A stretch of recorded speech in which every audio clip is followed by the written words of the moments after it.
இயேசுவின் வழியில் சென்றவரே, நன்மையுள்ள நற்செய்தியை போதித்தவரே, எங்களுக்காக வேண்டிக் கொள்ளும். தூய ஆவின் துணியுள்ள எக்காலமே, திருச்சபைக்கு நல்லவற்றிரக்குமே, அஞ்ஞானியை மனம் திருப்பிய பிரகாசமே,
அன்புக்குரிய மகளே, நம்முடைய பாதுகாவலர் புனித சவேரியாருடைய திருவிழாவை கொடியேற்றத்தோடு ஆர்வமாக இருக்கின்றோம்.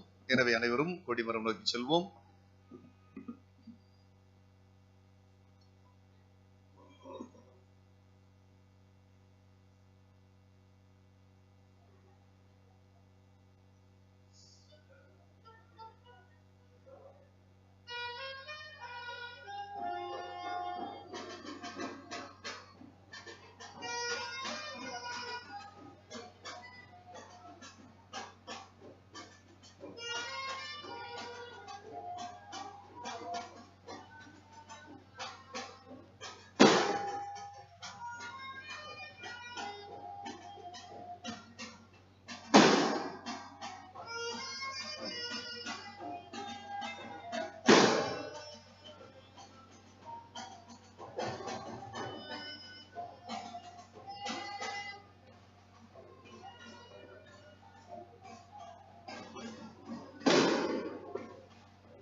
தந்தை மகன் தூய ஆவியின் பெயராலே, ஆண்டவருடைய பெயராலே நமக்கு உதவி உண்டு. அனைவரும் இணைந்து தூய ஆவியாருடைய வல்லமையை வேண்டி தூய ஆவியார் பாடல் பாடுவோம்.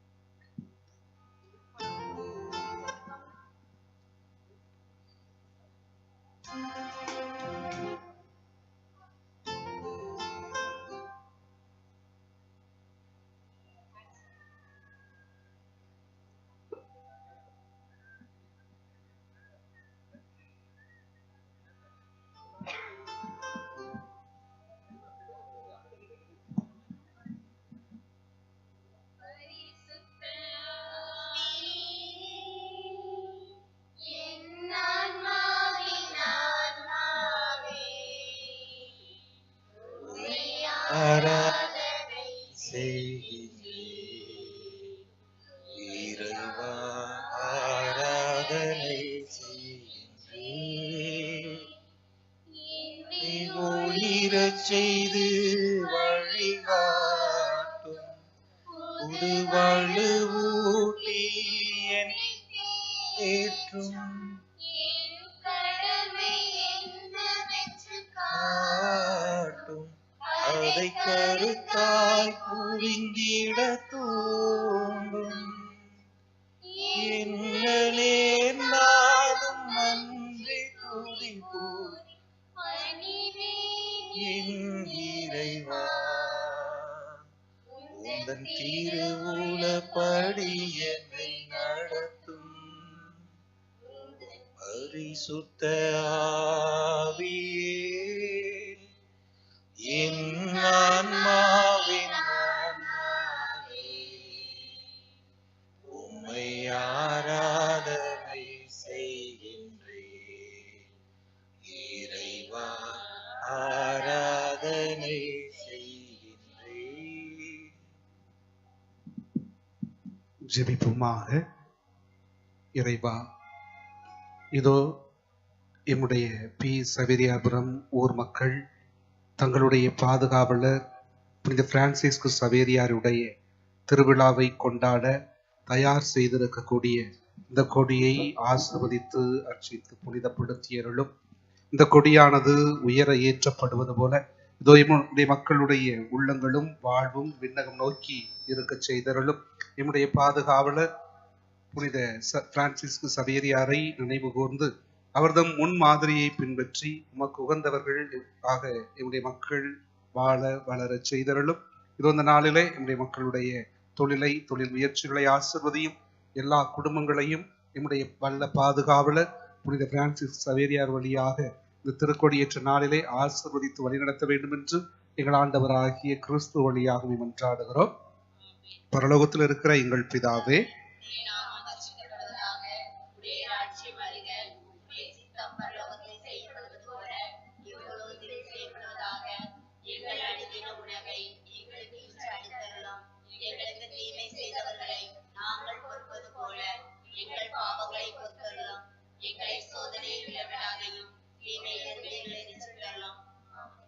அருள் நிறைந்த மரியே வாழ்க, கர்த்தர் உடனே பெண்களுக்கு ஆசீர்வதிக்கப்பட்டவள் நீரே.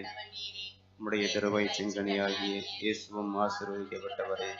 சிஸ்த மரியாகிய சர்வேசுடைய மாதாவே, பாவிகளாக இருக்கிற எங்களுக்காக இப்பொழுது எங்கள் மரண நேரத்திலும் வேண்டிக் கொள்ளும். ஆமென்.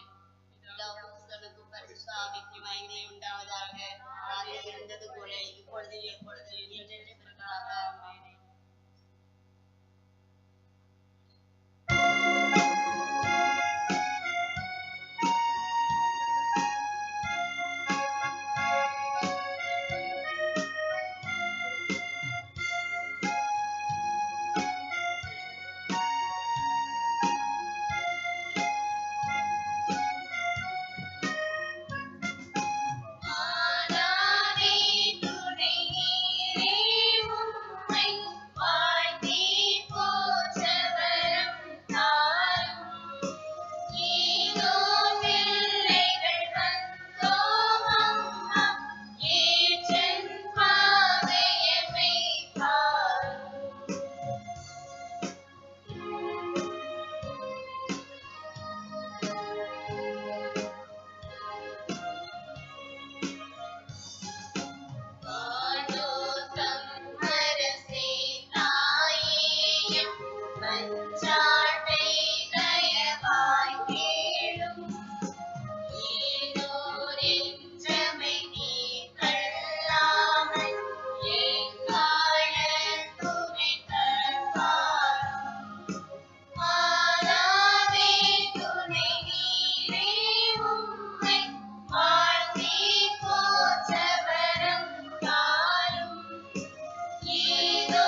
புனிதரின் ஆலயம் சென்றிடுவோம்.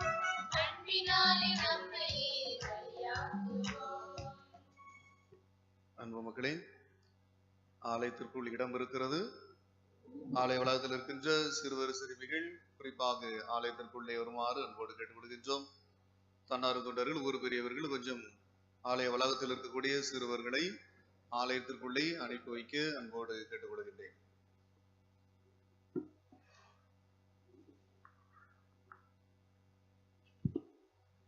தந்தை மகன் தூயாவியின் பெயராலே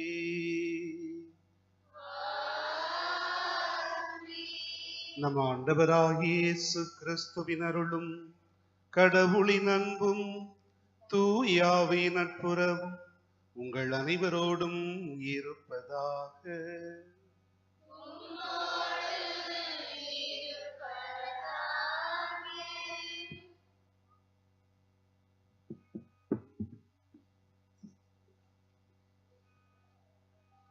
மனங்கள் மகிழ்ந்திருக்கும் மங்களகரமான மாலை பொழுதிலே நெஞ்சம் நிறை நன்றியுணர்வோடு குளிமிருக்கும் அன்பு நெஞ்சங்களே, உங்கள் அனைவரையும் நாம் புனிதரின் முதல் நவநாள் திருப்பலியினை கொடியேற்றத்துடன் சிறப்பிக்க அன்புடன் வரவேற்கின்றோம். இன்றைய நவநாளின் மைய கருத்து இல்லை என்பது இல்லை என்பதாகும். ஒருவன் உலகம் முழுவதையும் தமதாக்கி கொண்டாலும் தம் ஆன்மாவை இழந்துவிட்டால் அவனுக்கு கிடைக்கும் பயன் என்ன என்ற இறை வார்த்தையை கேட்டு புனித சவேரியார் மனமாறி இன்று எத்தனையோ ஆன்மாக்களை இறைவனுக்குள் கொண்டு வந்து சேர்த்திருக்கின்றார். உலக செல்வங்களை துறந்து ஒப்பற்ற செல்வமாகிய இறைவனை தன் வாழ்வில் பிடித்து கொண்டார். இல்லை என்பது இல்லை என்ற கூற்றுக்கு சான்றாக வறுமையிலும் வளமையிலும் துன்பத்திலும் இன்பத்திலும் இறைவனுக்கு சான்றாக வாழ்ந்தவர் நம் புனிதர். அவரது பாதுகாவலில் வாழும் நாம் நம்மிடம் உள்ள குறைகளை கவலைகளை கண்டு மனம் தளராமல் இறை உறவில் ஒன்றித்து நேர்மறை வாழ்வில் நம் வாழ்வின் மகிழ்ச்சியோடு வாழ அருள் வேண்டி இணைவோம் இத்திருப்பலியில். வாசத்திற்குரிய நதர்வி மக்களே, நம்முடைய ஊரின் பாதுகாவலர் புனித பிரான்சிஸ் சவேரியாருடைய திருவிழாவை ஒரே குடும்ப உணர்வோடு இந்த ஆண்டு நாம் கொண்டாடுவதற்காக கூடி வந்திருக்கின்றோம். கடந்த ஆண்டு முழுவதும் இறைவன் அழியா திருமேனியர் புனித பிரான்சிஸ் சவேரியார் வழியாக நமக்கும் நம்முடைய குடும்பத்திற்கும் நம்முடைய ஊர் மக்கள் அனைவருக்கும் செய்திருக்கக்கூடிய அனைத்து நலன்களுக்கும் நன்றி செலுத்துவோம். அதே வேளையில் இனி வரக்கூடிய காலங்களும் இறைவன் புனித பிரான்சிஸ் சவேரியார் வழியாக நம்மையும் நம்முடைய குடும்பங்களையும் நம் ஊர் மக்களையும் ஆசிர்வதித்து வழிநடத்திட இறைவனிடம் அருளை வேண்டுவோம். அன்பு மக்களை, இறைவனுடைய ஆசீர்வாதங்களை நாம் முழுமையாக பெற்றுக்கொள்ள தடையாக இருக்கக்கூடிய நம்முடைய குற்றங்கள் குறைகளுக்காக பாவங்களுக்காக மனம் வருந்தி மன்னிப்பு வேண்டுவோம். எல்லாம் வல்ல இறைவனிடமும்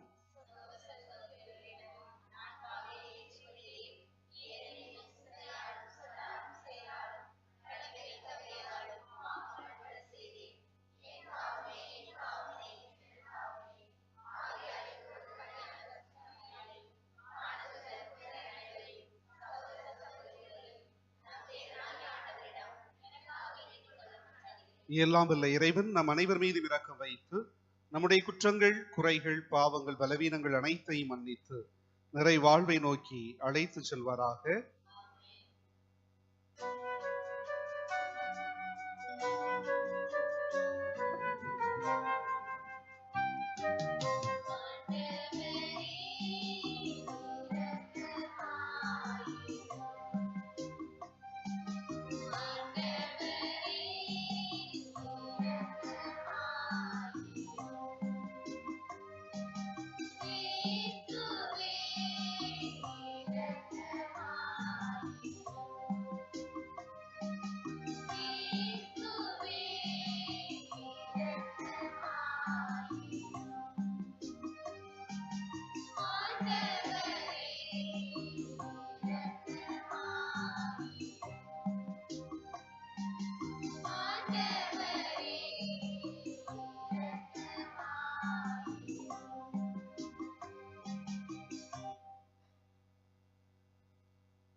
மன்றாடுவோமாக.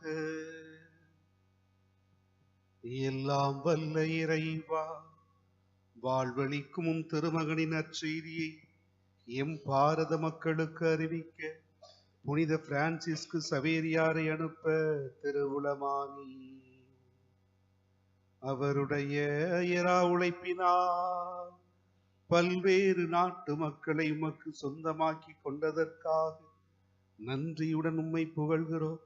அவருடைய மன்றாட்டினால் நாங்கள் அருளாற்றலோடு ஒத்துழைத்து உமது அருள்வாக்கை மகிழ்வுடன் ஏற்று எங்கள் நற்செய்தி வாழ்வை புதுப்பித்துக் கொள்ளவும் அதற்கு துணிவுடன் சான்று பகரவும் செய்தருளும். உம்மோடு தூய ஆவியின் ஒன்றிப்பில் இறைவனாய் என்றென்றும் வாழ்ந்து ஆட்சி செய்கின்ற எங்கள் ஆண்டவரும் உம் திருமகனுமாகிய இயேசு கிறிஸ்து வழியாக உமை மன்றாடுகிறோ.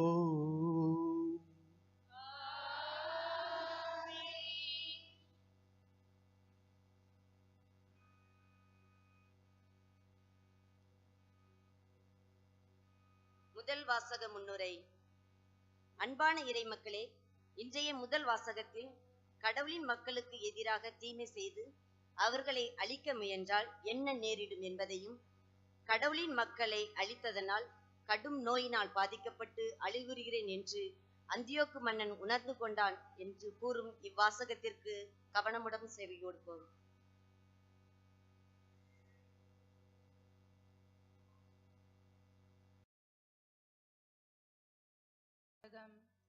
எருசலேமில் நான் புரிந்த தீமைகளை இப்போது நினைவு கூர்கிறேன். துயர மிகுதியால் அழிந்து கொண்டிருக்கிறேன். மக்கபேயர் முதல் நூலிலிருந்து வாசகம். அதிகாரம் 6, இறை வசனங்கள் 1 முதல் 13 வரை. அந்நாட்களில் அந்தியோக்கு மன்னன் மேற்கு மாநிலங்கள் வழியாக சென்றபோது பாரசீக நாட்டு எலிமாய் நகர் பொன், வெள்ளி ஆகியவற்றுக்கு புகழ் பெற்றது என்று கேள்விப்பட்டான். அதன் கோவிலில் மிகுந்த செல்வம் இருந்தது என்றும், கிரேக்க நாட்டை முதல் ஆண்ட மாசிடோனிய மன்னரான பிலிப்பின் மகன் அலெக்சாண்டர் அங்கே விட்டு சென்றிருந்த பொற்கேடயங்களும் மார்பு கவசங்களும் படைக்கலன்களும் அங்கு இருந்தன என்றும் அறிய வந்தான். எனவே அந்தியோக்கு புறப்பட்டு நகரை கைப்பற்றி கொள்ளையடிக்க முயன்றான். ஆனால் முடியவில்லை.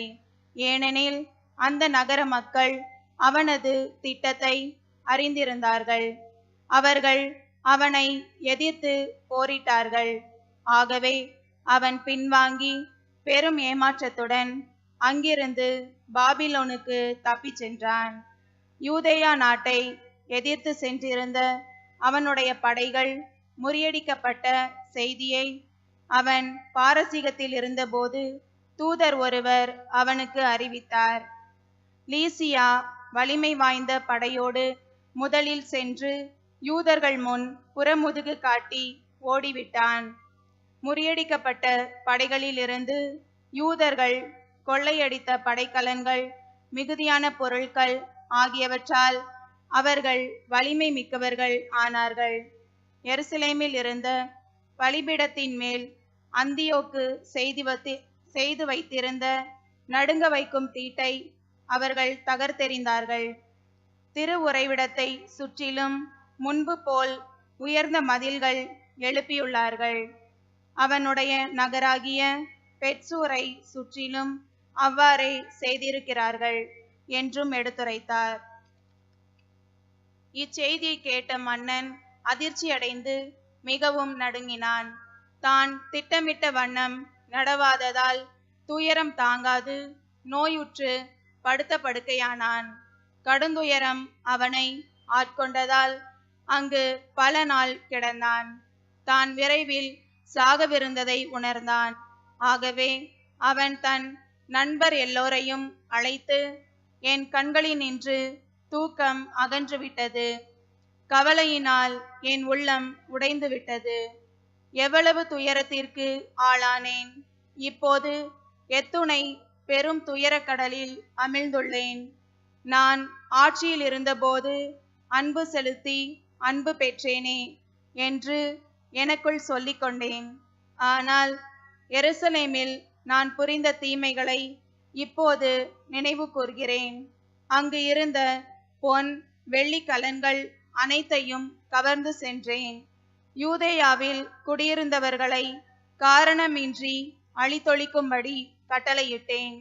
இதனால்தான் இந்த கேடுகள் எனக்கு வந்துற்றன என நான் அறிவேன். இப்போது அயல் நாட்டில் துயர மிகுதியால் அழிந்து கொண்டிருக்கிறேன் என்று கூறினான். இது ஆண்டவர் வழங்கும் அருள்வாக்கு.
தாளமும் முழங்கிடுவோம் மெல்லிசை கருவிகள் மீட்டிடுவோம் மேளமும் தாளமும் முழங்கிடுவோம் நல்லவராண்டவர் என்றுரைப்போம் நாளுமே அவரை போற்றிடுவோம் அல்லேலூயா அல்லேலூயா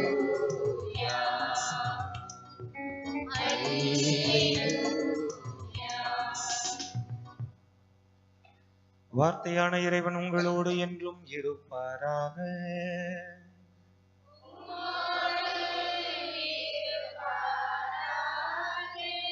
மத்தேயு எழுதிய தூய நற்செய்தியிலிருந்து வாசகம்.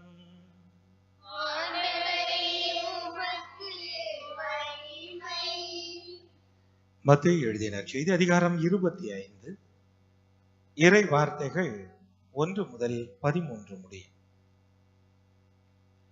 அந்நாளில் விண்ணரசு எவ்வாறு இருக்கும் என்பதை பின்வரும் நிகழ்ச்சி வாயிலாக விளக்கலாம். மணமகனை எதிர்கொள்ள மணமகளின் தோழியர் 10 பேர் தங்கள் விளக்குகளை எடுத்துக்கொண்டு புறப்பட்டு சென்றார்கள். அவர்களுள் 5 பேர் அறிவெளிகள், 5 பேர் முன்மதி உடையவர்கள். அறிவெளிகள் 5 தங்கள் விளக்குகளை எடுத்துச் சென்றார்கள், ஆனால் தங்களோடு எண்ணெய் எடுத்துச் செல்லவில்லை. முன்மதி உடையோர் தங்கள் விளக்குகளுடன் கணங்களில் எண்ணெயும் எடுத்துச் சென்றனர். மணமகன் வர காலம் தாழ்த்தவே அனைவரும் தூக்க மயக்கத்தால் உறங்கிவிட்டனர். நள்ளிரவில் இதோ மணமகன் வருகிறார், அவரை எதிர்கொள்ள வாருங்கள் என்ற உரத்த குரல் ஒலித்தது. மணவழியர் எல்லாரும் எழுந்து தங்கள் விளக்குகளை ஒழுங்குபடுத்தினர். அப்போது அறிவிலிகள் முன்மதியுடையோரை பார்த்து, எங்கள் விளக்குகள் அணைந்து கொண்டிருக்கின்றன, உங்கள் எண்ணெயில் எங்களுக்கும் கொடுங்கள் என்றார்கள். முன்மதி உடையவர்கள் மறுமொழியாக, உங்களுக்கும் எங்களுக்கும் எண்ணெய் போதுமான அளவு இராமல் போகலாம், எனவே வணிகரிடம் போய் நீங்களே வாங்கிக் கொள்வதுதான் நல்லது என்றார்கள். அவர்களும் வாங்க புறப்பட்டு சென்றார்கள். அப்போது மணமகன் வந்து விட்டார். ஆயத்தமாய் இருந்தவர்கள் அவரோடு திருமண மண்டபத்துக்குள் புகுந்தார்கள். கதவும் அடைக்கப்பட்டது. பிறகு மற்ற தோழிகளும் வந்து, ஐயா ஐயா, எங்களுக்கு கதவை திறந்துவிடும் என்றார்கள். அவர் மறுமொழியாக, உறுதியாக உங்களுக்கு சொல்லுகிறேன், எனக்கு உங்களை தெரியாது என்றார். எனவே விழிப்பாயிருங்கள், ஏனெனில் அவர் வரும் நாளோ வேளையோ உங்களுக்கு தெரியாது என்றார். இது கிறிஸ்துவின் நற்செய்தி.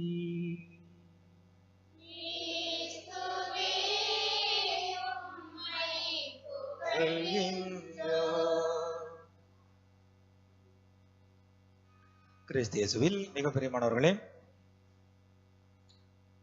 இந்த நாளிலே சவேரியாரை தங்களுடைய உள்ளத்திலே இருத்தி தங்களுடைய இல்லத்திலும் நம்முடைய பாதுகாவலருமாக இன்றைய நாளினுடைய திருவிழாவை கொடியேற்றி சிந்து தேசத்தினுடைய அப்போஸ்தலர் என்று அழைக்கப்படுபவரும் அழியாத உடல் கொண்டிருந்தவருமாகிய தலை சிறந்த இந்த புனிதரை பாதுகாவலராக பெற்று அவருடைய அடைக்கலத்திலும் ஆதரவிலும் ஏக பாதுகாப்பிலும் இருந்து வருகின்ற பட்டறை கட்டி விளை சவேரியார் புறத்து மக்களே, உங்கள் ஒவ்வொருவருக்குமே இனிதான இந்த திருவிழா நல்ல முறையிலே சுகமான நினைவுகளோடு அமைவதற்கு அன்போடு வாழ்த்துகிறேன். நல்ல ஒரு கை தட்டுவோம். சூப்பர். அடுத்து உண்மையில் நான் மனதார பாராட்ட வேண்டிய இன்னொரு ஆட்கள் உண்டு. நம்முடைய ஊரினுடைய பெரியவர்கள். ஏன் சொல்லுகிறேன் என்றால், நம்முடைய பிள்ளைகள் வெளியிலிருந்து விளையாடி கொண்டு இருக்கின்ற பொழுது தந்தை ஒரு சிறிய அறிவிப்பை தான் சொன்னார், ஆனால் உடனடியாக எல்லா பிள்ளைகளையும் எடுத்து அவர்களை நல்வழிப்படுத்தி கொண்டு இருக்கிறார்கள். என அவர்களுக்கும் சிறப்பான முறையில பாராட்டுதல் தெரிவிக்கிறது.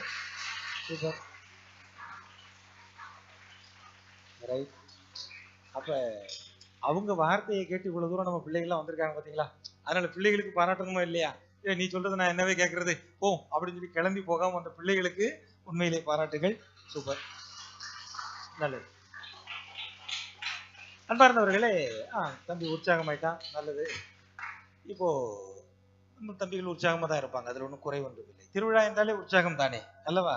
அது கொடியில் தொடங்கி அது வெடியில் முடித்து குடியிலும் அடித்தடியிலும் அல்லவா நிற்க வேண்டும் என்று திருவிழாக்கள் பல வகையிலே கொண்டாடப்பட்டு கொண்டிருக்கின்றன. ஆனாலும் கூட நம்முடைய விஷயத்தை பொறுத்தவரையிலே ஒரு சிறிய செய்தியை மட்டும் உங்களிடம் விட்டு செல்லலாம் என்று நினைக்கிறேன். மிக ஆழமான ஒரு தலைப்பு. இல்லை என்பது இல்லை. இதை புரிந்து கொண்டால் நமக்கு தொல்லை என்பது இல்லை. ஆனால் அந்தோ பரிதாபம், இதை புரிந்து கொள்வது என்பது அவ்வளவு எளிது இல்லை. இதை ஏன் தான் இந்த தந்தை போட்டார் என்பது எனக்கு புரியவில்லை. எனவே அன்பார்ந்தவர்களே, இன்று நான் என்ன செய்வது என்று எனக்கும் தெரியவில்லை. அன்பார்ந்தவர்களே, இந்த நேரத்திலே நாம் சொல்ல வேண்டிய விஷயத்தை சொல்லிவிடுவோம். இந்த நேரத்தில் கவனிக்கக்கூடிய விஷயம் இல்லை என்பது இல்லை. எது இல்லை? ஒன்றுமே இல்லையா? இன்னைக்கு நம்ம ஆள்கள்ட்ட கேட்போமே, இன்றைக்கு திருவிழா நாம் புரிந்து கொள்ள வேண்டிய விஷயமே அதுதான். இன்றைய தாற்பயத்தை நம்முடைய முன்னோர்கள் ஒன்றும் விளையாட்டு காரியங்களாக இந்த திருவிழாவை கொண்டாடவில்லை. இங்கு இருக்கின்ற பெரியவர்களும் தங்களுடைய அடுத்த தலைமுறைக்கு ஏதோ விளையாட்டை கொடுத்து விட்டு போகவில்லை. அதை தெளிந்து தீர்க்கமாய் அது செய்யப்படுகின்றது. அதில் கவனிக்க வேண்டிய ஒவ்வொரு அம்சமும் நிறைவேற்றப்பட்டு கொண்டுதான் இருந்து கொண்டிருக்கிறது. இந்த ஆலயத்திலே 10 நாள் திருவிழா நடைபெற வேண்டும். யார் எடுத்த முடிவு? நாம் எடுத்ததா? நம்முடைய முன்னோர்கள், நம்முடைய பாட்டன், நம்முடைய பாட்டனுக்கு பாட்டன் எத்தனை ஆண்டுகளுக்கு முன்பதாக இந்த இடத்திலிருந்து அவர்கள் கொண்டாடி வைத்து விட்டு போன ஒரு விஷயம். கொடியேற்ற வேண்டும். கொடி எப்படி இருக்க வேண்டும்? இந்த கொடியேற்ற வைபவம் எப்படி இருக்க வேண்டும்? அதற்கடுத்து இந்த 10 நாள் திருவிழாக்களும் எப்படி நடத்தப்பட வேண்டும்? இதெல்லாம் தீர்க்கமாய் நம்முடைய முன்னோர்கள் நமக்கு சொல்லிவிட்டு போயிருக்கிறார்கள் என்றால் அதை புரிந்து செய்தால் நன்றாக இருக்கும் அல்லவா? நம்ம ஆளுங்களுக்கு நிறைய விஷயமே இது. வீடு பால் காய்க்கணும் அப்படின்னா என்ன செய்யணும்? பாலை தானே காய்க்கிறாங்க. ஏன் பால் காய்க்கிறாங்க? அன்னைக்கு பாருங்க, பெரிய நகைச்சுவையா இருக்கும். இந்த பால் காய்க்கிற இடத்துல கேஸ் ஸ்டவ்ல காய்க்கணுமா அல்லது ஓலையில காய்க்கணுமா? ஓலையில இல்லவா காமிக்கணும் இல்லையா? வீட்டுல மார்பிள் தான் போட்டிருக்கேன், ஆனாலும் ஓலையில காய்க்கணுமா கேஸ் ஸ்டவ்ல காய்க்கணுமா? அப்பவும் ஓலையில தான் காய்க்கணும் இல்லையா? அந்த பனை ஓலையை போய் பிறக்கிட்டு வந்து தேடி பிடிச்சி கொத்தி எடுத்து கொண்டு வந்து முறிச்சு அதுக்கு கீழே மண்ணை போட்டு அப்படியே கொளுத்தி கொஞ்ச நேரத்துல புகையா இருக்கும். அப்படித்தானே? இந்த சினிமா செட்டுல சீன்ல அப்படி ஜில்லுன்னு சொர்க்கலோகத்துல இருக்கிற மாதிரியே இருக்கும். அப்புறம் கொஞ்ச நேரம் கழிச்சு அந்த ஃபாதரும் சேர்ந்து வந்து பாவம் போல பக்கத்துல உட்காந்துருப்பாரு. அப்படி புகை இறங்கும், சிலி சிலி சிலி சிலு. அப்படி இறங்கும் போது எல்லாரும் கண்ணீரு கம்பளையுமா நின்றுட்டு இருப்பாங்க. பாத்திருக்கீங்களா? அப்போ யாராவது ஒருத்தர் யோசிக்கணும், இந்த பாலை எதுக்கு காய்க்கணும்? பேசாம நம்ம ஜூஸ் போட்டு குடிச்சிட்டா நல்லா இருக்கும் இல்லையா? ஒரு 4 எலுமிச்சம்பழம் ஜூஸோ, ஆப்பிள் ஜூஸோ, ஆரஞ்சு ஜூஸோ, போனா போது மாதுளை ஜூஸோ வந்தவனுக்கு எல்லாம் கொடுத்துட்டு போயிடலாம்ல. ஏன் பாலை காய்க்கிறோம்? ஓ, அது பொங்காதுன்னா அப்ப நீங்க நிறைய காய்ச்சிருப்பீங்க போலயே. ஆக அன்பார்ந்தவர்களே, பொங்குவது ஏன் பொங்குவதற்காக அதை வைக்கிறார்கள்? ஏன் பொங்க வேண்டும்? பொங்குறதுதான் வைக்கணுமா? அதுதான் இல்லை. அதைத்தான் நம்முடைய தாற்பயம், நம்முடைய முன்னோர்கள் தெளிவாகத்தான் இருந்திருக்கிறார்கள். நாம் தான் விவரம் இல்லை. ஒரு பால் என்று சொல்லப்படுவது செல்வம். வீட்டில் உள்ள பணம் குறுகிய அளவில் இருந்து பெரிய அளவுக்கு பொங்கி வழிய வேண்டும். அது பானையினுடைய ஒரு இடத்தில் இருந்து தன்னுடைய குடும்பத்திலிருந்து பொங்கி வெளியே வர வேண்டும். இதற்குரிய தாற்பயம் நீங்கள் வீட்டிலே மாடுகள் வைத்திருப்பவர்களுக்கு தெரியும். அதுதான் செல்வம். எனவே அன்பார்ந்தவர்களே, இது மட்டுமல்ல, நம்முடைய திருவிழாக்களிலே சப்பரங்களிலே பாருங்கள், அவர்கள் உப்பும் மிளகும் வீசுவார்கள். பார்த்திருக்கிறீர்களா? ஏன் வீசுகிறார்கள்?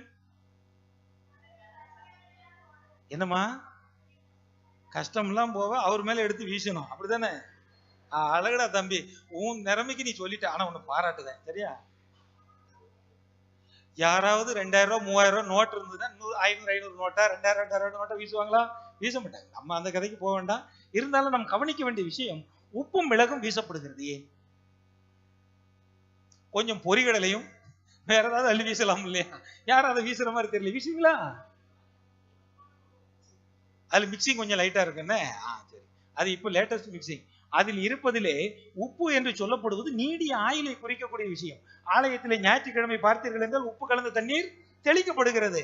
நீங்கள் பார்த்தீர்கள் என்றால் திருமணத்தின் பொழுது உப்பு கொண்டு வரப்படும். நீங்கள் புதுமனை புகழ்விழாவிலே பார்த்தீர்கள் என்றால் உப்பு வந்தே தீரும். அதில் சொல்லப்படுகின்ற விஷயங்கள் எல்லாம் நீடிய ஆயுளை குறிப்பது. எனவே அதில் இருக்கின்ற மிளகு எதற்கு? 10 மிளகு இருந்தால் போதும், பக்கத்து வீட்டுக்காரன் எதிரியா இருந்து நமக்கு விஷத்தை வைத்தால் கூட தின்று விட்டு வந்து விடலாம். ஏனென்றால் அது எல்லா விஷயத்தையும் முறிக்கின்ற ஒன்று. எனவேதான் மிளகை எடுத்துக்கொண்டு நிர்மல சுகத்தோடு இருக்க வேண்டும், நீடிய ஆயுளோடு இருக்க வேண்டும் என்பதற்காக அது வீசப்படுகிறது அல்லவா? எனவே நம்முடைய முன்னோர்கள் ஒன்றும் விளையாட்டாக செய்யவில்லை. இப்படி ஒவ்வொன்றையும் செய்தவர்கள் தான் இன்று நமக்கு அழகான சப்பர பவனி, இந்த திருவிழாக்களுடைய நடைமுறைகள், இவை அனைத்தையும் நமக்கு சொல்லி தந்து விட்டு போயிருக்கிறார்கள். அப்படிப்பட்ட பாரம்பரியத்திலே இருந்து வந்தவர்கள் தான் இந்த சவேரியார் அல்லவா? இந்த சவேரியார் எங்கோ இருந்தவர் என்று நீங்கள் பார்த்தீர்கள் என்றால், அல்லது கதையிலோ திரைப்படங்களிலோ வருபவர்கள் என்று நினைத்திருந்தால், இந்த நேரத்தில் நாம் கொஞ்சம் அவரை கூர்ந்து கவனித்தோம் என்றால் இன்றைய நாளில் அது மிகவும் அழகாய் பொருந்தும். நம்ம பிள்ளைகள்கிட்ட போய் கேளுங்க, தம்பி நல்லா இருக்கியா? நல்லா இருக்கியா? இல்ல என்ன என் பிரசங்கத்துல ஜோலி முடிஞ்சா? அவன் அப்படித்தானே ஆரம்பிக்கான். என்ன சொல்லுதாரு? சொல்லிக்கிட்டே இருக்கட்டும். நல்லா இருக்கியா?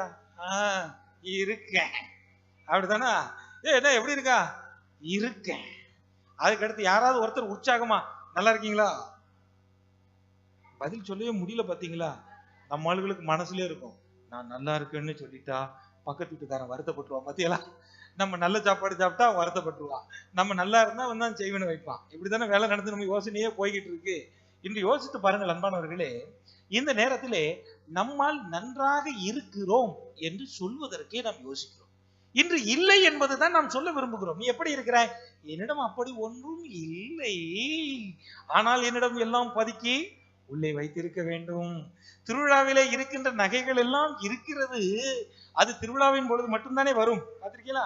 அது நடந்து வரும் நகை கடையாக வருவார்கள். 10ஆம் திருவிழா அன்னைக்கு காலையில 9ஆம் திருவிழா பாத்தீங்கன்னா நகை கடை பூரா நடந்து வரும். திருப்பி அந்த நகையெல்லாம் எங்க போயிரும்? பேங்குக்கு போயிரும், அடகுக்கு போயிரும், லாக்கருக்குள்ள போய் ஒளிஞ்சிருக்கும் இல்லையா? உங்ககிட்ட கொஞ்சம் நகை இருந்தா கொடுங்களேன்க்கா, கொஞ்சம் உதவி செய்யறதுக்கு தாங்களேன். என்ன பதில் வரும்?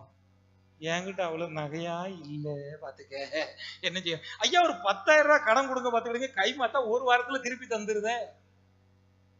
ஐயோ என்கிட்ட அவ்வளவு காசு இல்ல, தம்பியா தெளிவா சொல்ற பதில இல்ல. ஆக இன்று இருக்கிறது என்று சொல்பவருடன் இல்லை இல்லை என்று சொல்பவர்கள் தான் நிறைய இருக்கிறார்கள். எனவே இந்த நாளிலே உங்களிடம் 3 விஷயங்களை மட்டும் சொல்ல விரும்புகிறேன். இந்த 3 விஷயங்களும், ஒன்று, இந்த உலகிலே கடவுளை பொறுத்தவரையில் இல்லது இல்லை என்பதே இல்லை. இந்த உலகிலே உங்களை பொறுத்தவரையில் இல்லை என்பதே இல்லை. இந்த உலகிலே இந்த வளங்களை பொறுத்தவரையில் இல்லை என்பதே இல்லை. இவை அனைத்தும் இல்லை என்பதெல்லாம் நாம் கண்டுபிடித்தது தானே, நாம் ஏற்படுத்தியது தானே. இந்த நாளிலே இன்றைய புதுமை புனிதராக இருக்கின்ற நம்முடைய கோடி அற்புதர், நம்முடைய அழியா உடல் கொண்டு இருக்கின்ற இந்த சவேரியார் நமக்கு சொல்லுகின்ற பாடத்தை கொஞ்சம் எளிதாய் பார்த்து கொள்ளலாம். உங்களுக்கு வீரமாமுனிவரை தெரியுமா? வீரமாமுனிவர் எங்க இருந்தாரு? இத்தாலியில இருந்தார். சூப்பர், அழகு. நம்ம ஊர்ல இருந்தாரு, ஏன் இத்தாலிக்கு போறிய? நம்ம ஊர்ல எங்கேயாவது பக்கத்துல இருந்தாரா? அணக்கரைக்கெல்லாம் வந்திருக்காரா? வந்திருக்காரா வரலையா? அணக்கரைக்கு வந்திருந்தா நம்ம ஏரியாவுக்கு வந்த மாதிரி தானா? வடக்கங்குளத்துக்கு வந்திருக்காரா? தெரியாது பத்தியெல்லாம், திரு திருன்னு முடிச்சுட்டே இருக்கேன். வேற ஒண்ணும் வேண்டாம். இன்னைக்கு நம்ம வச்சிருக்கிற சப்பரம், நம்ம வச்சிருக்கின்ற இந்த பவனிகள், இதில் இருக்கின்ற வழிபாடுகள் எல்லாம் யார் ஏற்படுத்தி தந்தது என்றால் இந்த வீரமாமுனிவர் ஏற்படுத்தி தந்ததுதான். நீங்கள் வைத்திருக்கின்ற இந்த பஞ்சதந்திர கதைகள் என்று ஒரு கதை உண்டு. பஞ்சதந்திர கதைகள் அல்ல, நம்முடைய பரமார்த்த குரு கதைகள் என்று ஒரு கதைகள் உண்டு. இந்த கதையெல்லாம் ஏற்படுத்தியது இந்த வீரமாமுனிவர் தான். இத்தாலியில் இருந்து வந்து தமிழிலே சதுரகராதி என்று சொல்லப்படுகின்ற ஒரு இலக்கண நூலை ஏற்படுத்தியதும் இந்த வீரமாமுனிவர் தான். ரொம்ப பெரிய கதை இல்ல, அவர் வாழ்க்கையில நடந்த அழகான ஒரு விஷயத்தை சொல்லுவோம். ஒண்ணும் இல்ல, சாக போற நேரம் அவர் என்ன செய்கிறார்? அவர் இருந்தது நம்முடைய காமநாயக்கன்பட்டியிலே. காமநாயக்கன்பட்டி எங்க இருக்குன்னு தெரியுதா? சூப்பர். காமநாயக்கன்பட்டியில இருந்து அவர் அங்கே பங்கு குருவாக இருந்தவர் திடீரென்று பொறுமையாக ஒவ்வொரு ஊருக்காக போனவர் குருக்கள்பட்டி என்று சொல்லப்படுகின்ற இடத்திற்கு அவர் சாதாரணமாக திருப்பலி நிறைவேற்றுவதற்காக போகிறார். மதுரையிலிருந்து வந்திருந்த அவர்கள் அரசினுடைய ஆட்கள் எல்லாம் அவரை பிடித்து கொண்டு போய் கொல்வதற்கு போகிறார்கள். இவரை பற்றி கேள்விப்பட்ட உடனே இழுத்து கொண்டு போய் இவரை கொல்வதற்கு முயற்சி செய்வதற்கு எல்லாம் தயாராகிவிட்டது. இவரை பிடித்து சிறையில் அடைத்து விட்டார்கள். அப்பொழுது அந்த தலைவன் வருகிறான். தலைவன் வந்த பின்பு படைத்தலைவன் சொல்லுகிறான், உனக்கு எவ்வளவு துணிச்சல் இருந்தால் எங்கள் பகுதியிலே வந்து நீ இந்த மதத்தை போதித்துக் கொண்டிருப்பாய் என்று கேட்கிறார். அப்போது இந்த வீரமாமுனிவர் சிரித்துக் கொண்டே சொல்லுகிறார், நான் ஒன்றும் அப்படி ஒன்றும் செய்யவில்லை, உண்மையைத்தான் போதிக்க வந்தேன். உனக்கு தக்க சன்மானத்தை தர வேண்டும். ஆமாம், உங்களுக்கு நான் நல்ல முறையிலே பதில் சொல்லி தருவதற்காக இந்த சன்மானத்தை நீங்கள் எனக்கு தர வேண்டும் என்று சொன்னார். கடைசியில் என்ன சொன்னார்? இவனை கொன்று விடுங்கள் என்று சொல்லிவிட்டார். உடனே எல்லோரும் இழுத்து அவரை கொல்வதற்கு இழுத்து கொண்டு போனார்கள். கொன்னுறணும் முடிவு பண்ணியாச்சு. ஆளை தரன்னு இழுத்துட்டு போறாங்க. சாவினுடைய இருள், நன்றாய் கவனித்துக் கொள்வோம். இப்போது சாக போகிறோம். இந்த கணத்தில் இருக்கின்ற பொழுதுதான் உண்மையிலே வாழ்க்கையினுடைய நிலை உங்களுக்கு புரியும். வாழ்க்கையில் கடவுள் எல்லா கணங்களையும் அப்பொழுதுதான் தந்திருக்கிறார் என்பது உங்களுக்கு புரிய வேண்டும் என்றால் சாவை ஒரு முறையாவது அருகே சென்று சந்தித்து விட்டு நீங்கள் வந்தீர்கள் என்றால் தெரியும். அப்படி அவன் சாவை சந்தித்து விட்டு இந்த வீரமாமுனிவர் என்ன செய்கின்றார்? கொல்ல வேண்டும் என்று சொல்லுகின்ற பொழுது அவன் கேட்கிறான், நாளை காலை உன்னை கொல்ல வேண்டுமா அல்லது இப்பொழுது உன்னை கொல்ல வேண்டுமா, எப்போது கொல்ல வேண்டும் என்று கேட்கிறான். கேட்ட உடனே இந்த வீரமாமுனிவர் சிரித்துக் கொண்டே சொல்கிறார், இப்பொழுதே நான் வேத சாட்சியாக மறிப்பதற்கு தயாராக இருக்கிறேன், எனவே இப்பொழுதே என்னை கொன்றுவிடும் என்று சொல்லி விடுகிறார். உடனே அவர்கள் என்ன செய்கிறான்? உடனடியாக அவர் கைகளை கட்டி கொண்டு ஒரு வானதூதரை போன்று உடைகளை களைந்து விட்டு நிற்கிறார், இறப்பதற்கு தயாராய். இத்தகைய துணிச்சலை பார்த்தவன் எவனும் இல்லை. அந்த தளபதி பார்த்து விட்டு சொல்லுகிறான், பரவாயில்லை, இப்படிப்பட்ட ஒரு மனிதனை நான் கண்டதே இல்லை என்று அப்படியே அவனை விட்டு விட்டு போய்விடுகிறான். அன்பானவர்களே, இந்த உலகிலே இந்த சாவை கண்டு அஞ்சாமல் இந்த சாவினுடைய அருகே சென்று வந்தவர்களுக்கு வாழ்க்கையினுடைய ஒவ்வொரு கணங்களும் மிகப்பெரியதாக தோன்றும். இன்றைக்கு நம்ம நிறைய நினைச்சிட்டு இருக்கோம், நம்மகிட்ட இல்ல இல்ல இல்ல. அதான் ஒருத்தர் என்ன செஞ்சாரா, ரொம்ப வருத்தத்தோட போய் சொன்னாராம், ஐயா என்கிட்ட ஒண்ணுமே இல்லை. உடனே பக்கத்துல இருந்தவர் கேட்டார், அப்படியா? அந்த சாமியார் சிரிச்சுட்டே கேட்டார், சரிப்பா உங்ககிட்ட தான் ஒண்ணுமே இல்லையே. ஆமா என்கிட்ட ஒண்ணுமே இல்லை. சரி இந்தா வச்சுக்க, உனக்கு ஒரு 1 லட்சம் ரூபாய் தந்துருது. ஐயா 1 லட்சம் ரூபாய் என்கிட்ட தெரியல. அப்படி என்கிட்ட என்னதான் இருக்கு? ஒன்னும் பிரச்சனை இல்லப்பா, உன் கண்ணு 2 கண்ணு இருக்குல்ல, அதுல ஒரு கண்ணை மட்டும் என்கிட்ட கொடுத்துரு. சரியா 1 லட்சம் நீ வச்சுக்க. ஐயோ அதெல்லாம் நடக்கவே நடக்காது. லட்சமா கொடுத்தாலும் கண்ணு கிடைக்குமா? கிடைக்காது. சரி விட்டுருப்பா, அவ்வளவுதான், நீ ரொம்ப ரிஸ்க் எடுக்கிற. உனக்கு தான் கிட்னி 2 இருக்கு இல்லையா, இங்கதான் ஒருத்தனுக்கு கிட்னி சட்னி ஆகி போச்சு. சரியா அவனுக்கு 1 எடுத்து கொடுத்துருவோம். ஆகவே இந்த 1 லட்சத்தை வச்சுக்க, நீ இந்த கிட்னில 1 கொடுத்துருவியா? அது எப்படி முடியும்? அது எத்தனை விலை கொடுத்தாலும் முடியாது இல்லையா? சரி விடுப்பா, அவனுக்கு ஒருத்தனுக்கு ஒரு கால் இல்ல, உன் கால்ல இருந்து எலும்பை மட்டும் எடுத்துட்டு அந்த காலை மட்டும் கட் பண்ணிடுவோம் அப்படின்னு சொன்ன உடனே அவன் சொன்னான், எத்தனை லட்சம் கொடுத்தாலும் என் உடம்புல இருந்து ஒரு துளியை கூட நான் தரவே. எத்தனை விலை மதிப்பில்லாதது உடல் என்பதை புரிந்து கொள்வதற்கு நீங்கள் ஒரு முறை சாவினுடைய விளிம்பு அருகே போய்விட்டு வந்தால் இந்த உலகிலே உங்களுக்கு தெரியும், வாழ்கின்ற ஒவ்வொரு கணங்களும் ரசிக்கக்கூடியது, அனுபவிக்கக்கூடியது. நீங்கள் வாழ்க்கையில் எவ்வளவு இன்பமாய் இருக்கக்கூடியது. இந்த திருவிழாவிலே நாம் நினைத்து சிரிப்பதை போன்று எத்தனை மகிழ்ச்சிகரமாக இருக்க வேண்டிய ஒரு காலங்கள் இவையெல்லாம். ஒவ்வொரு கணமும் அனுபவிக்க வேண்டியது, ஒவ்வொரு கணமும் சிரிக்க வேண்டியது, ஒவ்வொரு துளியும் அனுபவிக்க வேண்டிய விஷயங்கள். ஆனால் இன்று அந்தோ பரிதாபம், ஓடுகிறார்கள் வாழ்க்கையின் ஓரத்திற்கே ஓடுகிறார்கள். எதற்கு ஓடுகிறோம், ஏன் ஓடுகிறோம் தெரியவதில்லை. ஆனால் ஓடிக்கொண்டே இருக்கிறோம். கண்களை மூடி கண்களை திறப்பதற்குள் கல்யாணம் என்று சொல்லுகிறார்களா? ஆமா. அப்பொழுது 1-2 பேர் வந்து சொல்லுகிறார்கள், காதலுக்கு கண் இல்லை, எனவே இதோ வந்திருக்கிறான், இதோ பார் உன் அன்பார்ந்த மருமகள், இவனிலே நான் பூரிப்படைகிறேன். இப்படித்தானே எத்தனை குடும்பங்களிலே சிக்கல்களை கொண்டு வந்திருக்கிறார்கள். கண்களை மூடி கண்களை திறப்பதற்குள் திருமணம் முடிந்த பின்பு 2 பிள்ளைகள் என்று சொல்லுகிறார்கள். அதற்கடுத்து வாழ்க்கையில் என்ன செய்வதென்று தெரியவில்லை, முட்டி மோதி கொண்டிருக்கிறார்கள். 2 எதிரிகள் கூட இவ்வளவு தீவிரமாய் சண்டை போட்டதில்லை, கணவனும் மனைவியும் அவ்வளவு தீவிரமாய் சண்டை போட்டுக் கொண்டிருக்கிறார்கள் அல்லவா? அதான் ஒரு வீட்டுல போய் சொன்னாங்களாம், இதுக்கெல்லாம் உடனே அந்த அம்மாவுக்கு பயங்கர சண்டையா போச்சு. உடனே போய் டீ கிளாஸ் தூக்கி வச்சுட்டு சொன்னாங்க, இந்த மனுஷனுக்கு டீ எல்லாம் கொடுக்கணுமா அப்படின்னு. அந்த அம்மா பாட்டு கண்டுக்கிடவே இல்லை சண்டையில. ஒரு 6 மணிக்கு கொடுக்க வேண்டிய டீயை ஒரு 7:30 மணிக்கு கொண்டு போய் கையில கொடுத்தாங்க, இந்த குடிச்சிட்டு போகுதுன்னு. அப்ப அந்த அம்மா டென்ஷன் ஆகி அந்த ஆள் சொன்னாராம், இந்த டீயை எவன் குடிப்பான் அப்படின்னு சொல்லிட்டான். எந்த நாய் குடிக்கும்னாரு. உடனே அந்த அம்மா உள்ள சொல்லிட்டாங்க, 20 வருஷமா எந்த நாய் குடிச்சிட்டு இருந்ததோ அந்த நாயே குடிக்க சொல்லுங்கன்ட்டு. அன்பார்ந்தவர்களே, இன்று யோசித்து பாருங்கள், ஒரே குடும்பத்தில் தான் இருக்கிறோம், ஆனால் கொஞ்சம் கொஞ்சமாய் விலகி கொண்டு போகிறோம். வாழ்க்கையினுடைய அனுபவிக்க வேண்டிய களங்கள் எல்லாம் விட்டு நாம் எங்கோ திசை மாறி நகர்ந்து கொண்டு போகிறோம் என்றால் உண்மையிலே நமக்கு சொல்ல வேண்டிய மிக முக்கியமான பாடம், இல்லை என்பது எங்கே இல்லை, எல்லாம் உங்களிடம் தானே இருக்கிறது. முதல் காரியம், கடவுளிடம் பாருங்கள். இந்த நம்முடைய சவேரியார் சொல்லுகின்ற பாடம், இவரும் சாவினுடைய விளிம்பு வரை போய்விட்டு வந்தவர் தான். இவருக்கு வழி நடத்தியவராக இருந்த இந்த லோயாலா நகரத்து இஞ்ஞாசியாரும் சாவினுடைய விளிம்பு வரை போய்விட்டு வந்தவர் தான். அந்த லோயாலா நகரத்து இஞ்ஞாசியாருக்கு காலிலே குண்டுபட்டது என்பது பல கதைகளில் உங்களுக்கு தெரியும். ஆனால் அந்த கதைகளிலே அவர்கள் சொல்ல மறந்தது எது என்றால், அவருக்கு ஒரு கெடு வைத்தார்கள். இவனுக்கு இந்த தேதி வெள்ளிக்கிழமை மாலைக்குள் நல்ல உடல்நலம் திரும்பவில்லை என்றால் இவன் இறந்தே போவான் என்பது அவனுக்கு விதிக்கப்பட்ட கெடு. எனவே அவன் இறந்து போக வேண்டும் என்பது அவனிடம் எழுதப்பட்டது என்று நம்பினார்கள். ஆனால் அவன் சாவினுடைய விளிம்பு வரை போய்விட்டு திரும்பி வந்தான். எனவேதான் அவன் நினைத்து பார்த்தான், வாழ்க்கையினுடைய ஒவ்வொரு கணங்களும் அனுபவிக்கத்தக்கவை என்று முடிவெடுத்தான். அவன் மீண்டுமாக அலக்கா என்ற நகரிலே சிறையில் இருந்தான், சால்மனாக்கா என்று சொல்லப்படுகின்ற நிறையிலே சிறையில் இருந்தான், அட்டிகா என்று சொல்லப்படுகின்ற நகரத்திலே சிறையில் இருந்தான், பார்சிலோனா என்று சொல்லப்படுகின்ற எல்லா இடத்திலும் ஜெயிலில் இருந்தார். யாரு? நம்முடைய லோயாலா நகரத்து இஞ்ஞாசியார். எதுக்கு? போய் ஆண்டவர் வார்த்தையை பேசிட்டு இருந்தது.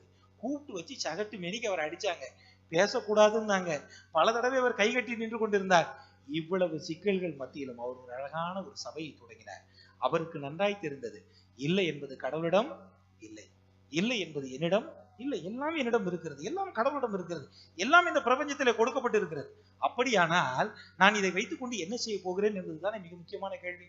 அன்பானவர்களே, இந்த நாளிலே அந்த லோயாலா நகரத்து இஞ்ஞாசியார் செய்த காரியத்தை தான் இன்று அவர்தான் போய் சொல்லுகிறார். ஒருவன் உலகமெல்லாம் ஆதாயமாக்கி கொண்டாலும் அவனுடைய வாழ்வுக்கு ஈடு வருகிறது என்றால், ஆன்மாவை இழப்பான் என்றால் அவனுக்கு வரும் பயன் என்ன? எது இருக்க வேண்டுமோ அது இருக்க வேண்டும் அல்லவா? யோசித்து பார்க்க வேண்டிய மிக முக்கியமான கேள்வி. எது இருக்க வேண்டுமோ அது இல்லை என்று சொன்னால் நீங்கள் பின்பு எதைத்தான் கொண்டு போக போகிறீர்கள் என்ற அழகான கேள்வி. இதுதான் அவரை மிக அழகாய் மனம் மாற்றியது. இந்த இடத்தில் வந்து அவர் செய்த அருமடையாளங்கள் மட்டுமல்ல அன்பானவர்களே, இன்னைக்கு நம்ம பிள்ளைகளுக்கெல்லாம் சொல்லுத மிகப்பெரிய ஒரு பாடம், அந்த சவேரியாரை போல வேலை செஞ்சா போதும், பார்த்துக்கிடுங்க. அறிவார்ந்து சிந்திச்சு செயல்பட்டா போதும். இன்று ஊர்களிலே கணக்கு பிள்ளை என்று சொல்கிறார்கள் அல்லவா? இந்த கணக்கு பிள்ளை முறையை யார் கொண்டு வந்தார்? கொண்டு வந்தது இந்த சவேரியார் தானே. இந்த சவேரியார் ஒன்றும் விளையாட்டுக்காரர் அல்ல, மிக தெளிவாய் தீர்க்கமாய் திட்டமிடக்கூடியவர். 10 வருடங்கள் 3 மாதத்திலே இந்த பகுதியில் ஏறக்குறைய 30,000 பேருக்கு மேலே ஒவ்வொரு நாட்களிலும் இருந்து 3000 4000 பேருக்கு அவர் ஞானஸ்தானம் கொடுக்கிறார். அவர் இருந்து கொண்டு கன்னியாகுமரியில் இருந்து எழுதுகிறார் ரோமைக்கு. என்னவென்று எழுதுகிறார்? ஐயா, இன்று நாள் முழுவதும் ஏறக்குறைய 3000 பேருக்கு நான் திருமுழுக்கு கொடுத்தேன். ஆனால் எனக்கு கைகள் வலிக்கின்றது. ஆனால் என் உள்ளமோ சோர்ந்து போகவில்லை. நான் தொடர்ந்து இன்னும் பணிபுரியவே விரும்புகிறேன். 10 வருடங்கள் 3 மாதத்திலே அவன் ஏறக்குறைய இங்கிருந்து ஜப்பானிய தேசம் வரை சென்று மீண்டுமாக சான்சின் தீவிலே வந்து இறங்கி இந்த சீனாவினுடைய பகுதியும் நான் ஊடுருவி போக வேண்டும் என்பதற்காய் போனார். அவ்வளவு ஆர்வத்தோடு பணிபுரிந்தவர் செய்த காரியம் என்ன தெரியுமா? நம்முடைய இலங்கைக்கு அருகே இங்கு இருக்கின்ற சாதிய பிரச்சனைகள் அதிகமாக இருக்கிறது. சாதி பிரச்சனை இருக்கா? இருக்கா இல்லையா? இருக்குது, ஆனா இல்ல. அதானே நம்ம சொல்றது. ஒரு காலத்துல பேருக்கு பின்னாடி ஜாதி போட்டாங்க, நீங்க ஜாதி பேருக்கு பின்னாடி போடுறது இல்லை, ஆனா உள்ளத்துக்கு வச்சுக்கிட்டாங்க. எல்லாம் ரொம்ப தெளிவா தான் இருக்காங்க இல்லையா? அவர்கள் கிறிஸ்தவர்கள் என்பதை விட இப்போது ஜாதி என்பது மிக முக்கியமான ஒன்று. வடக்கன்குளத்திலே கோயிலை கட்டி இருக்கிறார்கள். கோயில் 2 பிளவாக பிரிஞ்சிருக்கிறது. அதை கட்டியவன் சொல்லுகிறான், இது டவுசர் சர்ச். எப்படியா 2 பக்கமும் பிரிஞ்சிருக்கான். ஒரு பக்கம் இது, இன்னொரு பக்கம் அது. அவர் அழகா சொன்னார், நடுவுல 2 செவுரு, அந்த முட்டி செவத்தை பார்த்து சாமியார் பூசை வைக்கணும். எரிச்சலாய் போய் கடைசியில நம்முடைய கௌசானல் என்று சொல்லப்படுகிற தந்தை நடுவில் இருக்கின்ற சுவற்றை எடுத்து விட்டார். நீங்கள் பரிதாபம் என்னவென்றால் கிறிஸ்தவர்களே அவரை கொண்டு போய் கோர்ட்டிலே நிறுத்தினார்கள் என்றால் பார்த்துக் கொள்ளுங்கள். கடைசியில சாமியார் இல்லைன்னு அவரை கோர்ட்ல போய் நிறுத்தினாரு. அவர் தெளிவா இருந்தார், நீ வந்து பாருன்னு சொல்லி நின்று கடைசி வரைக்கும் அவர் தான் ஜெயித்தாரே அல்ல, கடைசி வரை வேற யாரும் ஜெயிக்க விடவில்லை. அன்பானவர்களே, இன்று யோசித்து பார்க்க வேண்டும். இப்படிப்பட்ட சாதிய பிரச்சனைகள் அதிகமாக இருக்கின்ற பொழுது மன்னார் வளைகுடாவுக்கும் நம்முடைய இந்த தமிழகத்துக்கும் இடையே ஒரு தீவினை எடுத்து அதை தேர்ந்து இதை கொண்டு போய் எல்லா கிறிஸ்தவர்களையும் கொண்டு போய் அங்கே வைத்தார். வைத்த பின்பு அவர் அவ்வளவு சவேரியார் செய்த காரியங்கள், அந்த இடத்திலே ஒரு ஆலயத்தை கட்டி கொஞ்சம் கொஞ்சமாய் அவர்களை எல்லா கிறிஸ்தவர்களையும் ஒன்றிணைத்து அந்த தீவிலே அவர்களை வாழ வைக்க வேண்டும் என்று விரும்பினார். இது மிகப்பெரிய ஒரு காரியமாய் செய்தார். ஆனால் ஒரே ஒரு பிளேக் நோய் வந்தது. கடைசியில் மீண்டும் எல்லோரும் இலங்கைக்கு பாதி பேரும் மீண்டும் இந்தியாவுக்கு மீதி பேரும் வந்து சேர்ந்தார்கள். அதற்கு அடுத்ததாக அவர் அதோடு நின்று விடவில்லை. ஒவ்வொரு முறையும் வெட்டும் பெருமாள் என்று சொல்லப்படுகின்ற மனிதன் வந்து நம்முடைய புன்னைக்காயில் தெரியுது இல்லையா? புன்னக்காயில இருந்து இந்த இந்தியாவிலே முதலாக மருத்துவமனை நிறுவப்பட்ட இடம் அந்த இடம்தான். அதற்கடுத்து முதலாக அச்சுக்கூடம் நிறுவப்பட்ட இடம் அந்த இடம்தான். ஒரு கல்லூரியை கொண்டு வரப்பட்ட இடம் அந்த இடம்தான். இன்னைக்கு போனீங்கன்னா ஒண்ணுமே இருக்காது இல்லையா? நம்ம கிட்ட எதுதான் இருக்கும், எல்லாத்தையும் முற்றுவாலையும் முடிச்சிட மாட்டோம். அதனால அந்த இடத்தில் இருந்த விஷயங்களை எல்லாம் அவர் கொண்டு வந்தார். பவுல் என்று சொல்லப்படுகின்ற ஒரே ஒரு சிறிய தந்தையை கொண்டு போய் உயிரோடு தோலை உரித்தார்கள். யார் இருக்கின்ற பொழுது? சவேரியார் இருக்கின்ற பொழுது. இவ்வளவு கொடுமைகளையும் தாங்கி கொண்டு அந்த மனிதன் பணிபுரிந்த விஷயங்கள் அவ்வளவு அளப்பரிய. நீங்க அன்பான பிள்ளைகளே, நீங்க நம்ம பிள்ளைகள் இவ்வளவு ஆர்வத்தோட படிச்சு வேலை செஞ்சா நல்லா இருக்குமா இல்லையா? நல்லா இருக்குமா இல்லையா? இன்னைக்கு இதுக்குதான் பைபிளையும் பாருங்க. இன்னைக்கு 2 ஓமைகளை உங்களிடம் சொல்ல விரும்புகிறேன். இதெல்லாம் இந்த கடந்த 2 வாரத்தினுடைய விஷயங்கள். ஒன்று 10 கன்னியர் ஓமை, கரெக்ட் தானா? இன்னொன்று தாளந்து ஓமை. இந்த 10 கன்னியர் ஓமையும் தாளந்து ஓமையும் நீங்கள் பார்த்தீர்கள் என்றால், இந்த ஃபர்ஸ்ட் தாளந்து ஓமையை எடுத்துக்கிடுவோம். இந்த தாளந்துல ஒருத்தர்கிட்ட எத்தனை தாளந்து கொடுக்கப்படும்? 5 தாளந்து.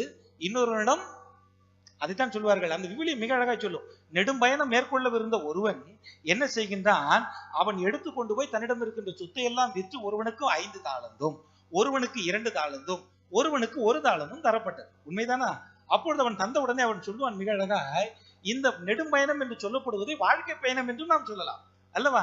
கடவுள் நம் எல்லோருக்கும் நெடும் பயணம் போவதற்காக ஒரு அழகான வாழ்க்கையை தந்திருக்கிறார். இந்த விஷயத்திலே நம்மிடம் இல்லை என்பது ஒன்றும் இல்லை, எல்லாம் இருக்கிறது. அங்கே கொடுக்கப்பட்டது அவரவர் திறமைக்கு ஏற்ப கொடுக்கப்பட்டிருக்கிறது. ஒருத்தட்ட 5 இருக்கு, ஒருத்தட்ட 2 இருக்கு, ஒருத்தட்ட 1 இருக்கு. இன்னைக்கு 5 வைத்திருப்பவர்கள் இன்னும் 5 சம்பாதிக்க வேண்டும். 2 வைத்தவர்கள் என்ன செய்ய வேண்டும்? இன்னும் 2 சம்பாதிக்க வேண்டும். 1 வைத்தவர்கள் இன்னும் 1 சம்பாதிக்க வேண்டும். உங்களால எது முடியுமோ அதைத்தான் செய்யணும். உங்க கையில எது இருக்கோ அதுல இருந்து தான் தொடங்கணும். கையில் இருக்கின்ற கலாக்காயை விட்டு மேலே இருக்கின்ற பலாக்காயை பார்த்து கொண்டு சிரித்து கொண்டு இருக்க கூடாது. கையில இருக்கிறதான ஆரம்பிக்கணும். இன்னைக்கு நம்ம கதைக்கு வருவோமே. கல்யாணம் முடியும் போது நகை போட்டாங்களா? நகைலாம் போடுவாங்களா? 50 பவுன் போட்டாங்க, 60 பவுன் போட்டாங்க, 70 பவுன், 100 பவுன், 1 கிலோ, 1.5 கிலோ. சூப்பர். அப்போ உங்ககிட்ட கொடுத்தத 1 கிலோ கொடுத்தா 2 கிலோவோ மாத்தி இருக்கணுமா இல்லையா? மாத்தணுமா மாத்தக்கூடாதா? பாட்டியம்மா சிரிக்கிறத பார்த்தா கொஞ்சம் பயமா இல்ல இருக்கு. அப்போ உண்மையில 1 கிலோ இப்ப 2 கிலோ ஆயிருக்கணும், 50 பவுன் 100 பவுன் ஆயிருக்கணும், 70 பவுன் 140 பவுன் ஆயிருக்கணும். அப்படிதான் ஆகுதா இல்லையா? இல்ல. அப்ப என்னதான் நடக்குது? 50 பவுன் 10 பவுனா தேஞ்சுக்கிட்டே போகுது. கழுதை தேஞ்சி கட்டெரும் பணம் மாதிரி சல்லுன்னு தேஞ்சுக்கிட்டே போகுது. பைபிள்ல அவர் தெளிவா தான் சொல்லுதாரு, ஏழை நீங்க விவரமா இருங்க, உங்களுக்கு சொல்லப்பட்ட விஷயங்கள் எல்லாம் உங்களிடம் 5 தாளந்து கொடுக்கப்பட்டதை போன்று நீங்கள் இந்த தாளந்துகளை உன்னிடம் கொடுத்திருக்கிறேன். உன்னிடம் கொடுக்கப்பட்ட வாழ்க்கை இவர்கள் இதில் மட்டுமல்ல, கொடுக்கப்பட்ட நகைகள் மட்டுமல்ல, கொடுக்கப்பட்ட வாழ்க்கையும் விளையாட்டை தான் வைத்துக் கொண்டிருக்கிறார்கள். ஒவ்வொரு நாளையும் வீணடித்துக் கொண்டிருக்கிறார்கள். காலையிலிருந்து மாலை வரை என்ன செய்தாய்? நேத்து என்ன செஞ்ச? ஒன்னும் செய்யல. நாளைக்கு என்ன செய்ய போற? ஒன்னும் செய்ய போறது இல்ல. என்ன திட்டம் வைத்திருக்கிறாய்? ஒரு திட்டமும் இல்லை. அடுத்து என்ன செய்ய போகிறாய்? என்ன நடக்கட்டும். நேத்து என்ன நடந்ததோ அது நடந்தது, எது நடந்ததோ அது நன்றாகவே நடந்தது. அதுக்கு தான் நம்ம ஆட்கள் அழகான ஒரு ஜெபம் வச்சிருக்காங்க. ஆதியில் இருந்ததை போன்று இன்றும் என்றும் என்றென்றும் இருப்பதாக. ஆமென். இல்லையா? அதுக்கு பதில் எதுவும் சொல்லிடக்கூடாது, நம்ம அப்படியே இருந்துக்கிடுவோம், ஒரு சிக்கலுமே இல்லை. யோசித்து பாருங்கள், உண்மையிலே கடவுள் இவ்வளவு தெளிவாய் நம்மை படைத்திருக்கிறார் என்றால், இவ்வளவு ஆர்வத்தோடு செயல்பட வேண்டும் என்றால், நாம் எவ்வளவு காரியங்களை எளிதாய் வீணடித்துக் கொண்டிருக்கிறோம். ஏதோ சின்ன சின்ன காரியங்களுக்காக விட்டுட்டே போறோமே. இன்னைக்கு அதான் சொல்றாரு சவேரியார், அவர் இந்த உலகத்தில் இந்த பூமியில் இருந்தது, குறிப்பா இந்தியாவில் இருந்தது 10 வருடங்கள் 3 மாதங்கள் மட்டும்தான். ஆனால் இன்று நாம் உலகிலே எவ்வளவு நாட்கள் இருக்கிறோம் இந்த பூமியிலே, நம்மால் எவ்வளவு பெரிய மாற்றத்தை கொண்டு வர முடிகிறது. உண்மையிலே நம்மளால் நிம்மதியா இருக்கலாம் இல்லையா? அதைத்தான் நம்மிடம் என்ன குறைபடுகிறது என்றால், அதைத்தான் 10 கன்னியர் உண்மை சொல்லுகிறது. அந்த 10 கன்னியர் எல்லாரும் ஒரே போலதான் இருக்கிறாங்க. ஆனால் இந்த 5 கன்னியர்கள் முன்மதி உடையவர்களாய் இருக்கிறார்கள். நாளைக்கு என்ன வரும், தேவைப்படணும், ஒரு காரியத்தை எவ்வளவு நல்லா செய்யணும். இன்னும் கொஞ்சம் பேரு இப்படியே உட்கார்ந்துருப்போம், அப்படியே போய்கிட்டே இருப்போம், வேலை மட்டும் செஞ்சுக்கிட்டே இருப்போம், நம்மளால முடிஞ்சா செய்வோம், நகட்டுவோம் அப்படின்னு சொல்லி நகட்டிக்கிட்டே போய்கிட்டு இருக்காங்க. இதில் முன்மதி உடையவர்கள் கடைசியில் விண்ணரசில் சென்று சேருகிறார்கள், முன்மதியற்றவர்கள் இருந்து கொண்டிருக்கிறார்கள். இதுதானே நமக்கு சொல்லப்படுகின்ற பாடம். ஆக கடவுளிடம் இருக்கின்ற பொழுது அதைத்தான் நம்முடைய விவிலியத்திலே கடவுளை பற்றி தெளிவாய் சொல்லப்பட்டிருக்கும். ஆண்டவரிடம் மோய்சன் கேட்பார், விடுதலை பயணம் 3ஆம் அதிகாரம் 14வது வசனத்திலே அவர் என்னவென்று சொல்வார்? இறைவா, உன்னுடைய பெயர் என்னவென்று கேட்டால் நான் என்னவென்று சொல்வது? அதுக்கு பதில் என்னவென்று வரும்? இருக்கின்றவராக இருக்கின்றவர் நானே. இல்லைன்ற வார்த்தை அங்க இருக்காது. என்னதான் இருக்கும்? என்கிட்ட இருக்கு, என்கிட்ட வரும்போது எல்லாம் இருக்கிறது. இருக்கிறவன் நான், இருந்தவன் நான், இருக்க போகின்றவன் நான் தான். எனவே இருக்கின்றவராக இருக்கின்றவன் நான் என்கிறதுதான் கடவுளுடைய பெயராக கடவுளை சொன்னது. மீதி எல்லாம் ஏலோகிம் என்று சொல்லப்படுவதும் ஆண்டவர் என்று சொல்லப்படுவதும் மக்கள் அவருக்கு வைத்த காரியங்கள் தானே தவிர அவர் சொன்ன பெயரே இதுதான். அன்பானவர்களே, எனவேதான் மோய்சன் நம்முடைய விடுதலை பயணத்திலே தொடர்ச்சியிலே வரும். அவர் 40 நாட்கள் அவரோடு இருந்து கற்பலகையிலே பெயரை எழுதி கொண்டு வருவார். வருகின்ற பொழுது அந்த விவிலியம் சொல்லப்பட்டிருக்கும், அந்த 40 நாட்களும் அவர் அப்பம் உண்ணவும் இல்லை, தண்ணீர் குடிக்கவும் இல்லை. 40 நாள் தண்ணி குடிக்காம அப்பம் சாப்பிடாம எப்படி இருக்க முடியும்? இன்னைக்கு கோயில்ல பாவம் போல உட்காந்துருக்கல, இப்படித்தானே உட்கார்ந்து இருக்கணும் இல்லையா? நெல்லிஞ்சி கஷ்டப்பட்டு, ஏன்னு கேட்டா நமக்கு கொஞ்ச நேரம் சீரியஸா போயிட்டாலே நமக்கு சிக்கலாய் போயிருது. அந்த மனிதன் கடவுளோடு இருக்கின்ற பொழுது எந்த விஷயமும் தேவைப்படவில்லை. இதைத்தானே சவேரியாரும் சொல்லுகிறார், அவருடைய வாழ்க்கையில் நீங்கள் கடவுளோடு இணைந்து இருக்கின்ற பொழுது மற்ற விஷயங்கள் இல்லை என்பதே உங்களிடம் இல்லை. இதைத்தானே திருப்பாடல் ஆசிரியன் மிக அழகாய் பாடுகிறான். பாடுறானா இல்லையா? என் நாயன் ஆண்டவர் எனக்கு என்ன குறைவு, சாவினுடைய இருள் சூழ் பள்ளத்தாக்கிலே நான் நடக்க நேர்ந்தாலும் தீமையான எதற்கும் நான் அஞ்சிடே. இதை சொல்றதுக்கே நம்ம பயமா இருக்கு. பயப்பட மாட்டீங்களா? பயப்பட மாட்டீங்களா? தங்கம் நல்லா பார்த்து சொல்லணும். பயப்பட மாட்டியா? பயப்பட மாட்டீங்க இல்லையா?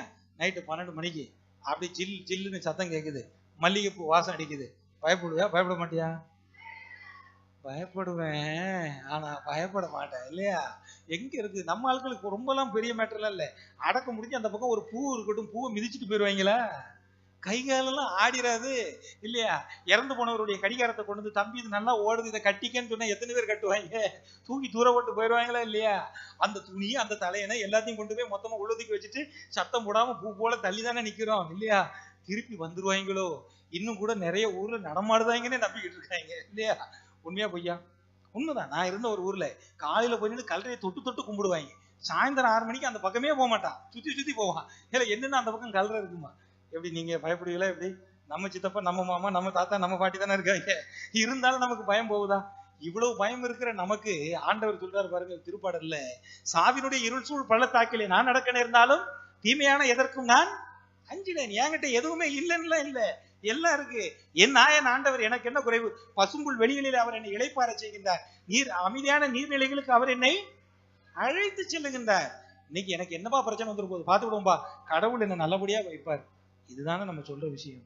இன்னைக்கு பைபிள்ல பாருங்க, நிறைய பேருக்கு பிள்ளை இல்லை இல்லை இல்லைன்னு சொன்னவங்க நிறைய பேர் உண்டு. ஆபிரகாம் சொல்லுவான், எனக்கு பின்பு என்னுடைய உறவினராக இருக்கிற எலியாசருடைய மகன் அல்லவா வரப்போகிறான், எனக்கு பிள்ளை இல்லையே என்று சொல்லுவான். அதற்கடுத்து அண்ணா சாமுவேலுடைய தாயார் சொல்லுவார், எனக்கு பிள்ளை இல்லையே. யாக்கோபை பார்த்து ராக்கேல் சொல்லுவார், எனக்கு பிள்ளை இல்லையே. ஆனால் ஆண்டவரிடம் வந்த பின்பு எல்லோருக்கும் நிறைவானது ஒரு ஆசீர்வாதம் கிடைத்ததா இல்லையா?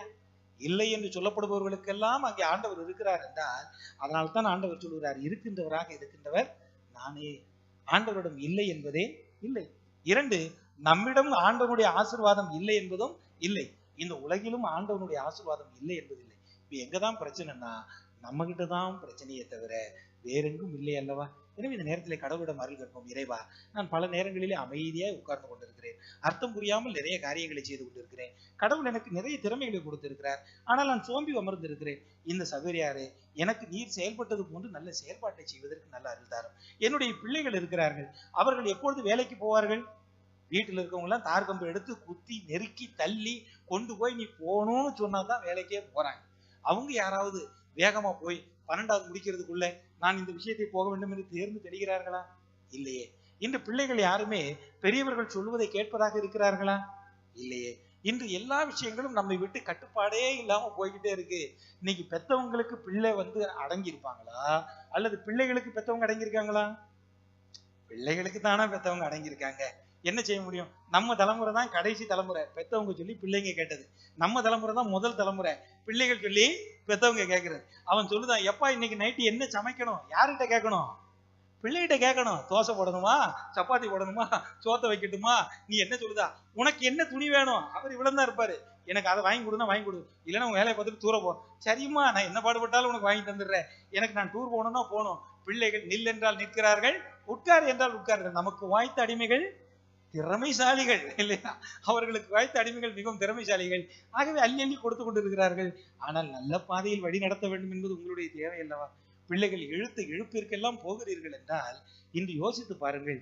இந்த பிள்ளைகளுக்கு நகைகளை கொடுப்பதை போன்று இந்த பிள்ளைகள் 1 2 வித்தையை நீங்கள் சொல்லித்தர வேண்டும் அல்லவா? அந்த பிள்ளைகள் தங்களுடைய சுய தெம்போடு நிற்கின்ற ஒரு ஆற்றலை சொல்லித்தர வேண்டும் அல்லவா?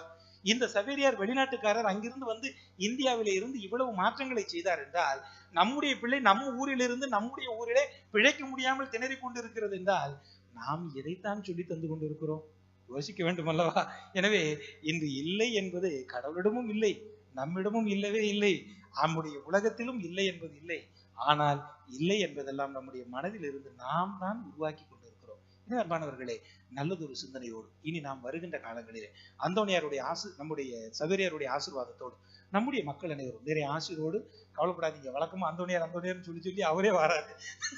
அதனால சவேரியாருடைய ஆசீர்வாதத்தோடு நம்முடைய பிள்ளைகள் எல்லாம் நல்ல முறையில் இருக்கவும், குறிப்பாய் நம்முடைய பிள்ளைகள் எல்லாம் இல்லை என்பது இல்லாத நிறை வாழ்வை நோக்கி செல்லவும், பிள்ளைகள் மனக்குறை இல்லாமல் நிறைவோடு வாழவும், குடும்பங்களில் நல்ல சமாதானம் நிறைவோம், நம்முடைய பிள்ளைகளுக்கு நல்ல எதிர்காலம் அமைவோம். இறைவன் நிறைவாய் ஆசீர்வதித்து நம் ஒவ்வொருவரையும் காத்து வழி நடத்துவாராக. ஆமென்.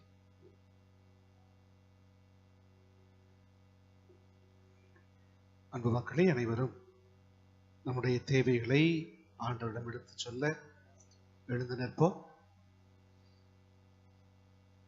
நாம் கேட்கின்ற வரங்களை எல்லாம் இல்லை என்று சொல்லாமல் அள்ளித்தரக்கூடிய நம்முடைய இறைவனிடம் நம்முடைய ஊரின் பாதுகாவலர் அலியா திருமேனிய புனித பிரான்சிஸ் சவேரியார் வழியாக வரங்களை எடுத்து கூறி மன்றாடுவோம். நல்லாயனாம் இறைவா, எமது திருச்சபையை வழிநடத்தும் திருத்தந்தை, ஆயர்கள், குருக்கள், துறவரத்தார் அனைவரும் தங்களிடம் ஒப்படைக்கப்பட்ட மக்களை நல்லாயனாமும் பாதையில் வழிநடத்தி செல்ல வேண்டும் என்று இறைவா உம்மை மன்றாடுகிறோம். வாழ்வளிக்கும் வல்லலே என் இறைவா, இன்றைய திருப்பலியை சிறப்பிக்கும் ஊர் பொதுமக்கள் அனைவரையும் ஆசீர்வதியும். அவர்கள் என் வார்த்தையை கேட்டு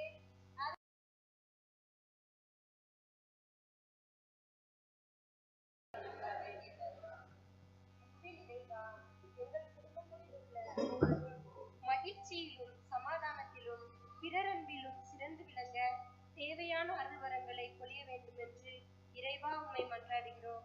ஆண்டவரே, எங்கள் மன்றாட்டை கேட்டருளும். கனிமாகிய நாயகனே என் இறைவா,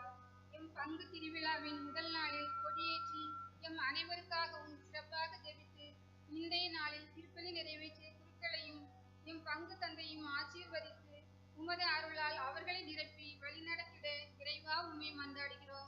ஆண்டவரே, எங்கள் மன்றாட்டை கேட்டருளும். நலமளிக்கும் வள்ளலே எம் இறைவா, எம் பங்கில் நோயினால் கஷ்டப்படும் ஒவ்வொரு மக்களையும் ஆசீர்வதியும்.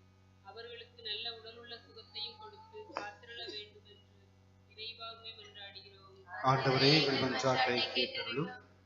நம்ம ஒவ்வொருவருடைய தனிப்பட்ட தேவைகளுக்காக, நம்முடைய குடும்பங்களின் தேவைகளுக்காக அமைதியாக கண்களை மூடி ஆண்டவரிடம் மன்றாடுவோம்.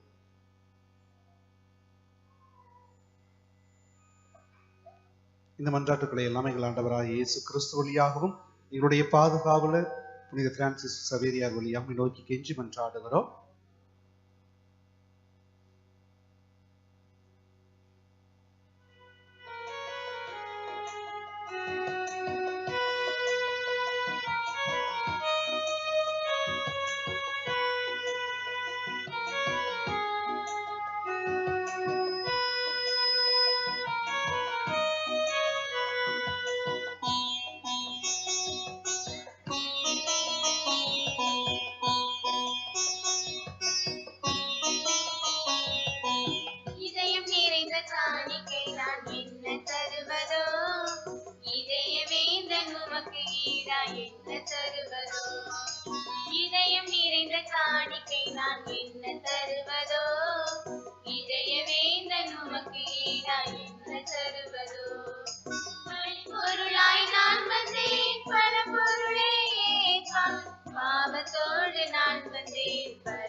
பாசத்திற்குரிய திரும்பி மக்களை நாம் அனைவரும் இணைந்து ஒரே குடும்பமாக ஒப்புக் கொடுக்கக்கூடிய இந்த புனிதமான பலி எல்லாம் வல்ல தந்தையாகிய இறைவனுக்கு ஏற்றதாகும்படி ஜெபியுங்கள்.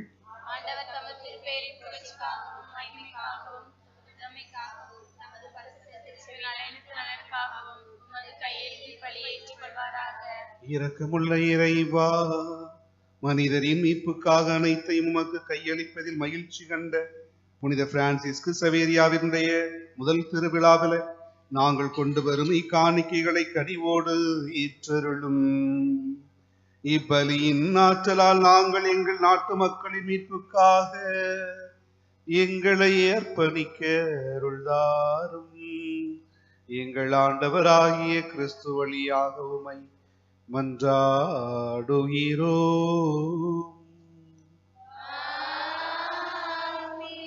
ஆண்டவர் உங்களோடு இருப்பாராக.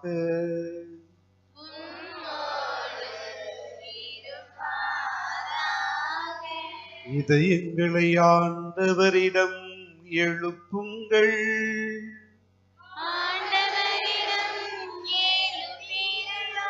நம் இறைவனாகிய ஆண்டவருக்கு நன்றி கூறுவோம்.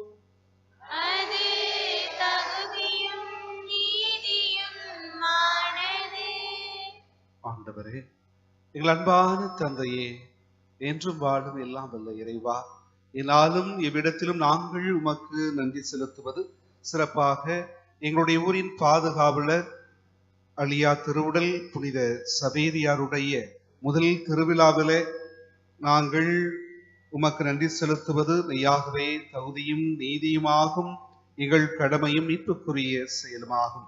புனித பிரான்சிஸ்கு சவேரியாருடைய இதயத்தை முத ஆவியின் அனலால் பற்றி எறிய செய்து முதல் திருத்தூதர்களிடமிருந்த மனத்தடத்தோடு கீழ்த்திசை நாடுகளுக்கு நற்செய்தி அறிவிக்க அவரை அனுப்பினீர்.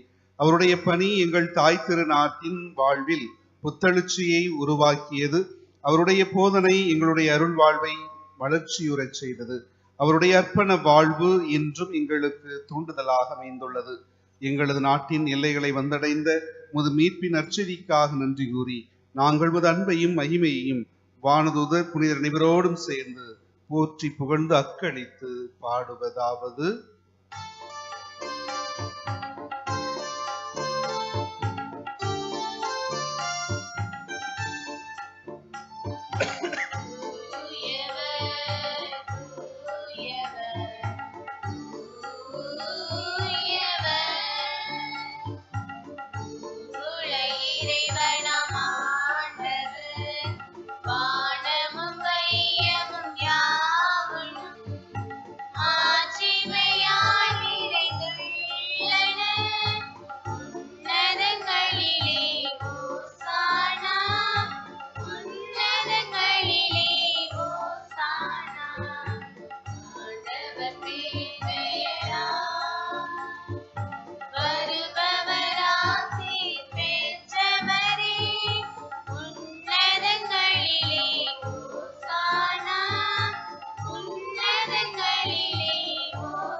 ஆண்டவருடைய திருவுடல் திரு ரத்தமாக மாறக்கூடிய இந்த நேரத்திலே நாம் நம்முடைய வேண்டுதல்களை எல்லாம் கண்களை மூடி கரங்களை குவித்து ஆண்டவரை நோக்கி மன்றாடுவோம்.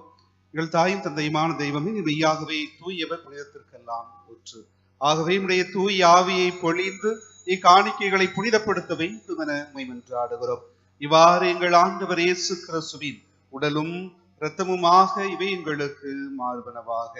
அவர் பாடுபட மனமு வந்து தம்மை கையளித்த போது அப்பத்தை எடுத்து நன்றி செலுத்தி அதை பிட்டு தம் சீடருக்கு அளித்து அவர் கூறியதாவது: அனைவரும் இதை வாங்கி உண்ணுங்கள், ஏனெனில் இது உங்களுக்காக கையளிக்கப்படும் என் உடல்.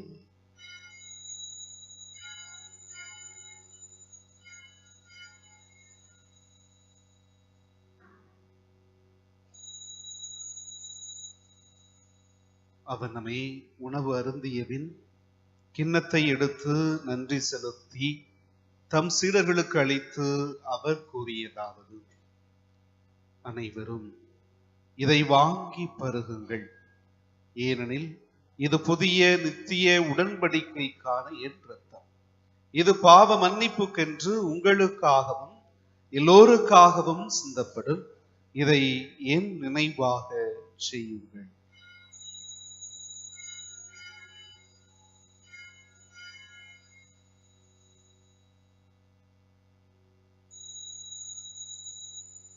இது நம் விசுவாசத்தின் மறைபொருள்.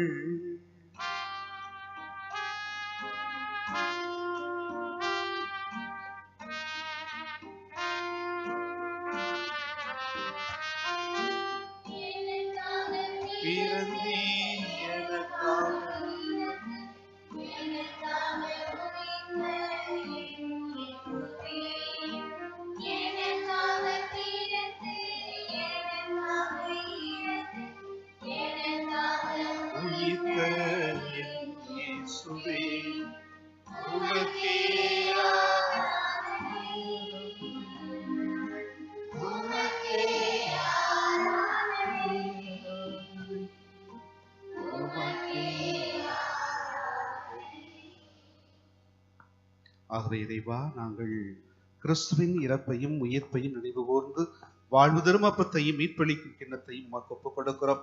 உம் திருமுன்னின்று பணிபுரிய தகுந்த விளங்களை ஏற்றுக்கொண்டீர். எனவே நாங்கள் உமக்கு நன்றி செலுத்துகிறோம். மேலும் கிறிஸ்துவின் உடலிலும் இரத்தத்திலும் பங்கு கொள்ளும் எங்களை தூய ஆவி ஒன்று சேர்க்க வேண்டும் என உம்மை தாழ்மையுடன் மன்றாடுகிறோம்.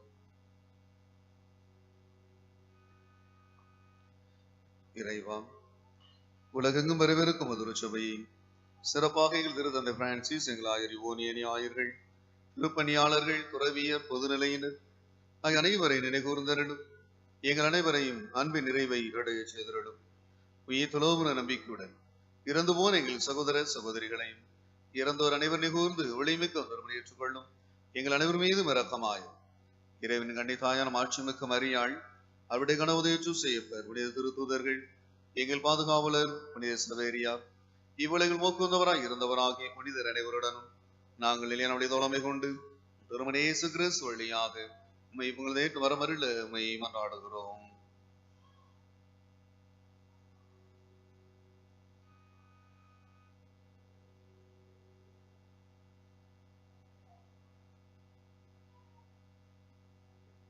இவர் வழியாக இவரோடு இவரில் எல்லாம் வல்ல இறைவனாகிய தந்தையே,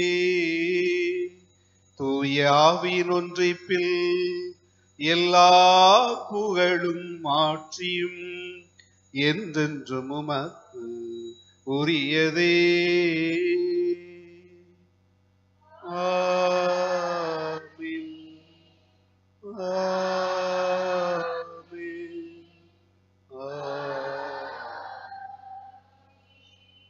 இறைமகனே சுபோதித்தவாறு இறைவனுடைய ஆட்சி இந்த மண்ணுலகில் மலர வேண்டும் என்று மன்றாடுவோம்.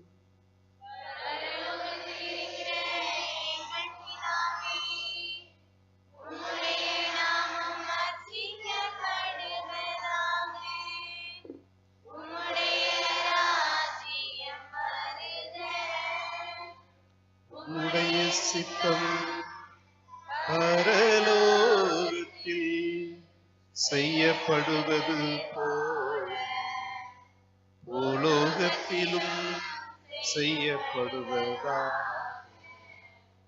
எங்கள் அனுதின உணவை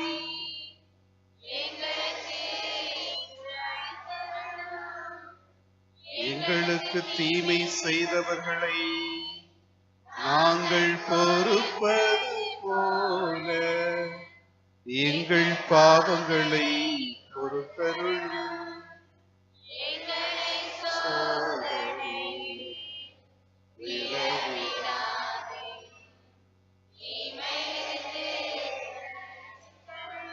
ஆண்டவரே, தீமை அனைத்திலுமிருந்து எங்களை விடுவித்து எங்கள் வாழ்நாளில் அமைதியை கனிவுடன் அருளவும் உம்மை மன்றாடுகிறோம்.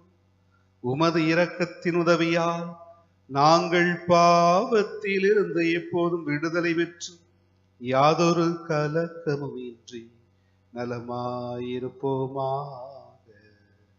நாங்கள் நம்பியிருக்கும் பேரின்ப வாழ்வையும் எம் மீட்பராகிய இயேசு கிறிஸ்துவின் வருகையையும் மகிழ்ச்சியுடன் எதிர்பார்த்திருக்கின்றோம்.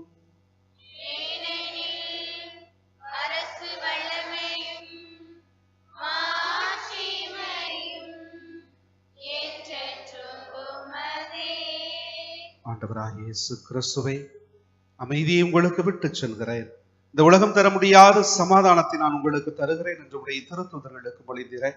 எங்களுடைய குற்றங்கள், குறைகள், பாவங்கள், பலவீனங்கள் இவற்றை எல்லாம் பாராமல் இதோ உடைய பிள்ளைகள், எத்தனையோ பிள்ளைகள் மனதிலே குழப்பங்களோடு, மனதிலே பாரங்களோடு வந்திருக்கிறார்கள். இதோ உடைய பிள்ளைகள் ஒவ்வொருவருக்கும் மன நிம்மதியையும், இதோ என்னுடைய மக்கள் ஒவ்வொருவருக்கும், எத்தனையோ குடும்பங்களில் சமாதானம் இல்லாமல் இருக்கிறார்கள், எல்லா குடும்பங்களிலும் நல்ல சமாதானத்தையும், நம்முடைய ஊர் மக்களுக்கு வளமான வளர்ச்சியையும் ஒற்றுமையையும் நல்ல மழையையும் தந்தருள திருவுளம் கொள்வீராக. என்று வாழ்ந்து ஆட்சி செய்கின்றவர் நீரே. ஆண்டவருடைய அன்பும் அருளும் சமாதானமும் இன்றும் என்றும் உங்கள் அனைவரோடும் இருப்பதாக. ஒருவருக்கொருவர் ஆண்டவர் தரக்கூடிய சமாதானத்தை அன்போடு அறிவித்துக் கொள்வோம்.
இதோ இறைவனின் செம்மறி, இவரை உலகின் பாவங்களை போக்க வந்த அன்பு தெய்வம் நம்மை தேடி வருகிறார், நம்மை வாழ வைக்க வருகிறார். இவருடைய திருவிருந்திற்கு அழைக்கப்பட்டு நாம் அனைவரும் பேறு பெற்றோர்.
என்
நம்முடைய பாதுகாவலர் புனித சேவரையாருடைய திருவிழாவை நாம் கொடியேற்றத்தோடு ஆரம்பித்திருக்கின்றோம்.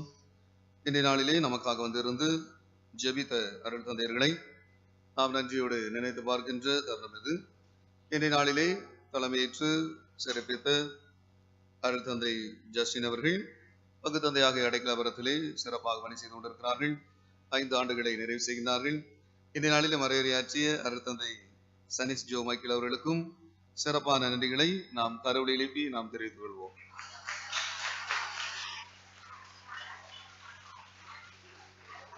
அன்பு மக்களே,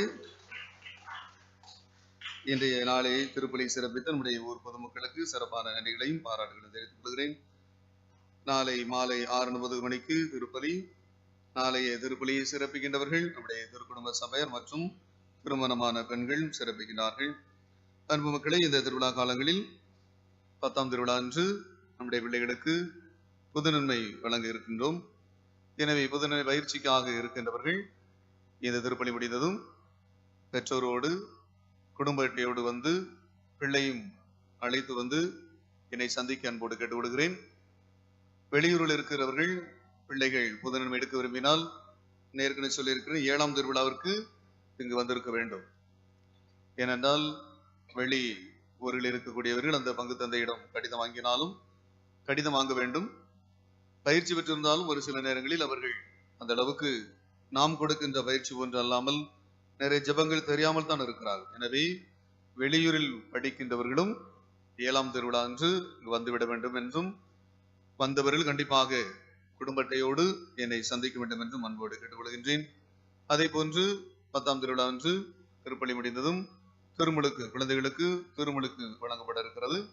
அதிலும் நீங்கள் குழந்தைகளுக்கு திருமுழுக்கு கொடுக்க விரும்புகிற பெற்றோர்கள் அதற்குரிய விண்ணப்பத்தை பெற்று குடும்ப அட்டையோடு இந்த திருவிழா காலங்களில் என்னை பங்கு தந்தை என்கிற முறையில் என்னை சந்திக்க உங்களை அன்போடு கேட்டுக்கொள்கின்றேன்.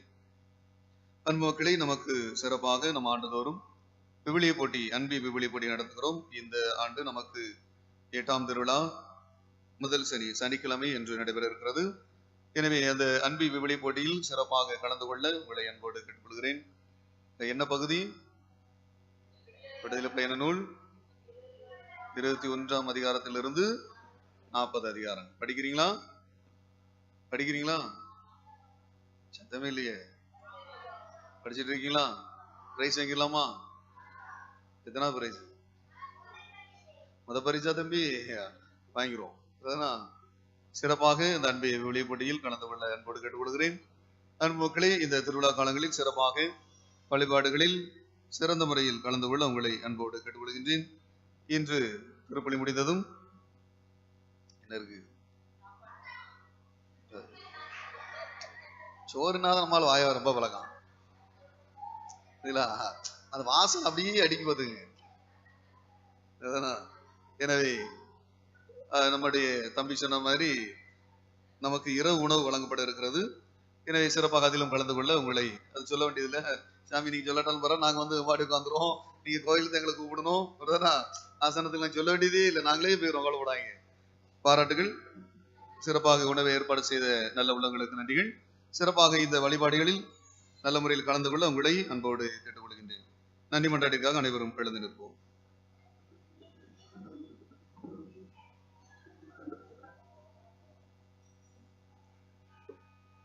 நன்றி கூறி மன்றாடுவோமாக. பரிவந்து வைக்க தந்தையே, புனித பிரான்சிஸ்கு சவேரியார் மனிதரை மீட்க வேண்டும் என்ற ஆர்வத்தால் பற்றி எரியலானார். அதே ஆர்வத்தை திருப்பலி எங்கள் உள்ளங்களிலும் தூண்டி எழுப்புவதாக நற்செய்தியை அறிவிக்க அழைக்கப்பட்ட நாங்களும் அர்ப்பண உணர்வை எங்களில் அணையாது காத்து அனைத்து மக்களுக்கும் நம்பிக்கையின் ஒளியாய் திகழ்ந்திட செய்தருளும். எங்கள் ஆண்டவராகிய கிறிஸ்து வழியாக உம்மை மன்றாடுகிறோம்.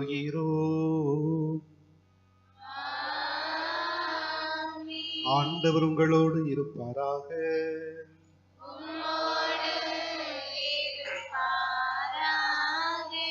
எல்லாம் வல்ல இறைவன் தந்தை, மகன், தூய ஆவி உங்கள் அனைவரையும் நிறைவாக ஆசீர்வதிப்பாராக. அன்பில் வாழுவோம் கடவுள் நம்மோடு.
அனைவரும் உடனடியாக ஆலயத்திற்கு பின்புறமாக அசன மடத்தில் போய் சாப்பிட்டுவிட்டு செல்லுமாறு அன்போடு கேட்டுக்கொள்கிறோம்.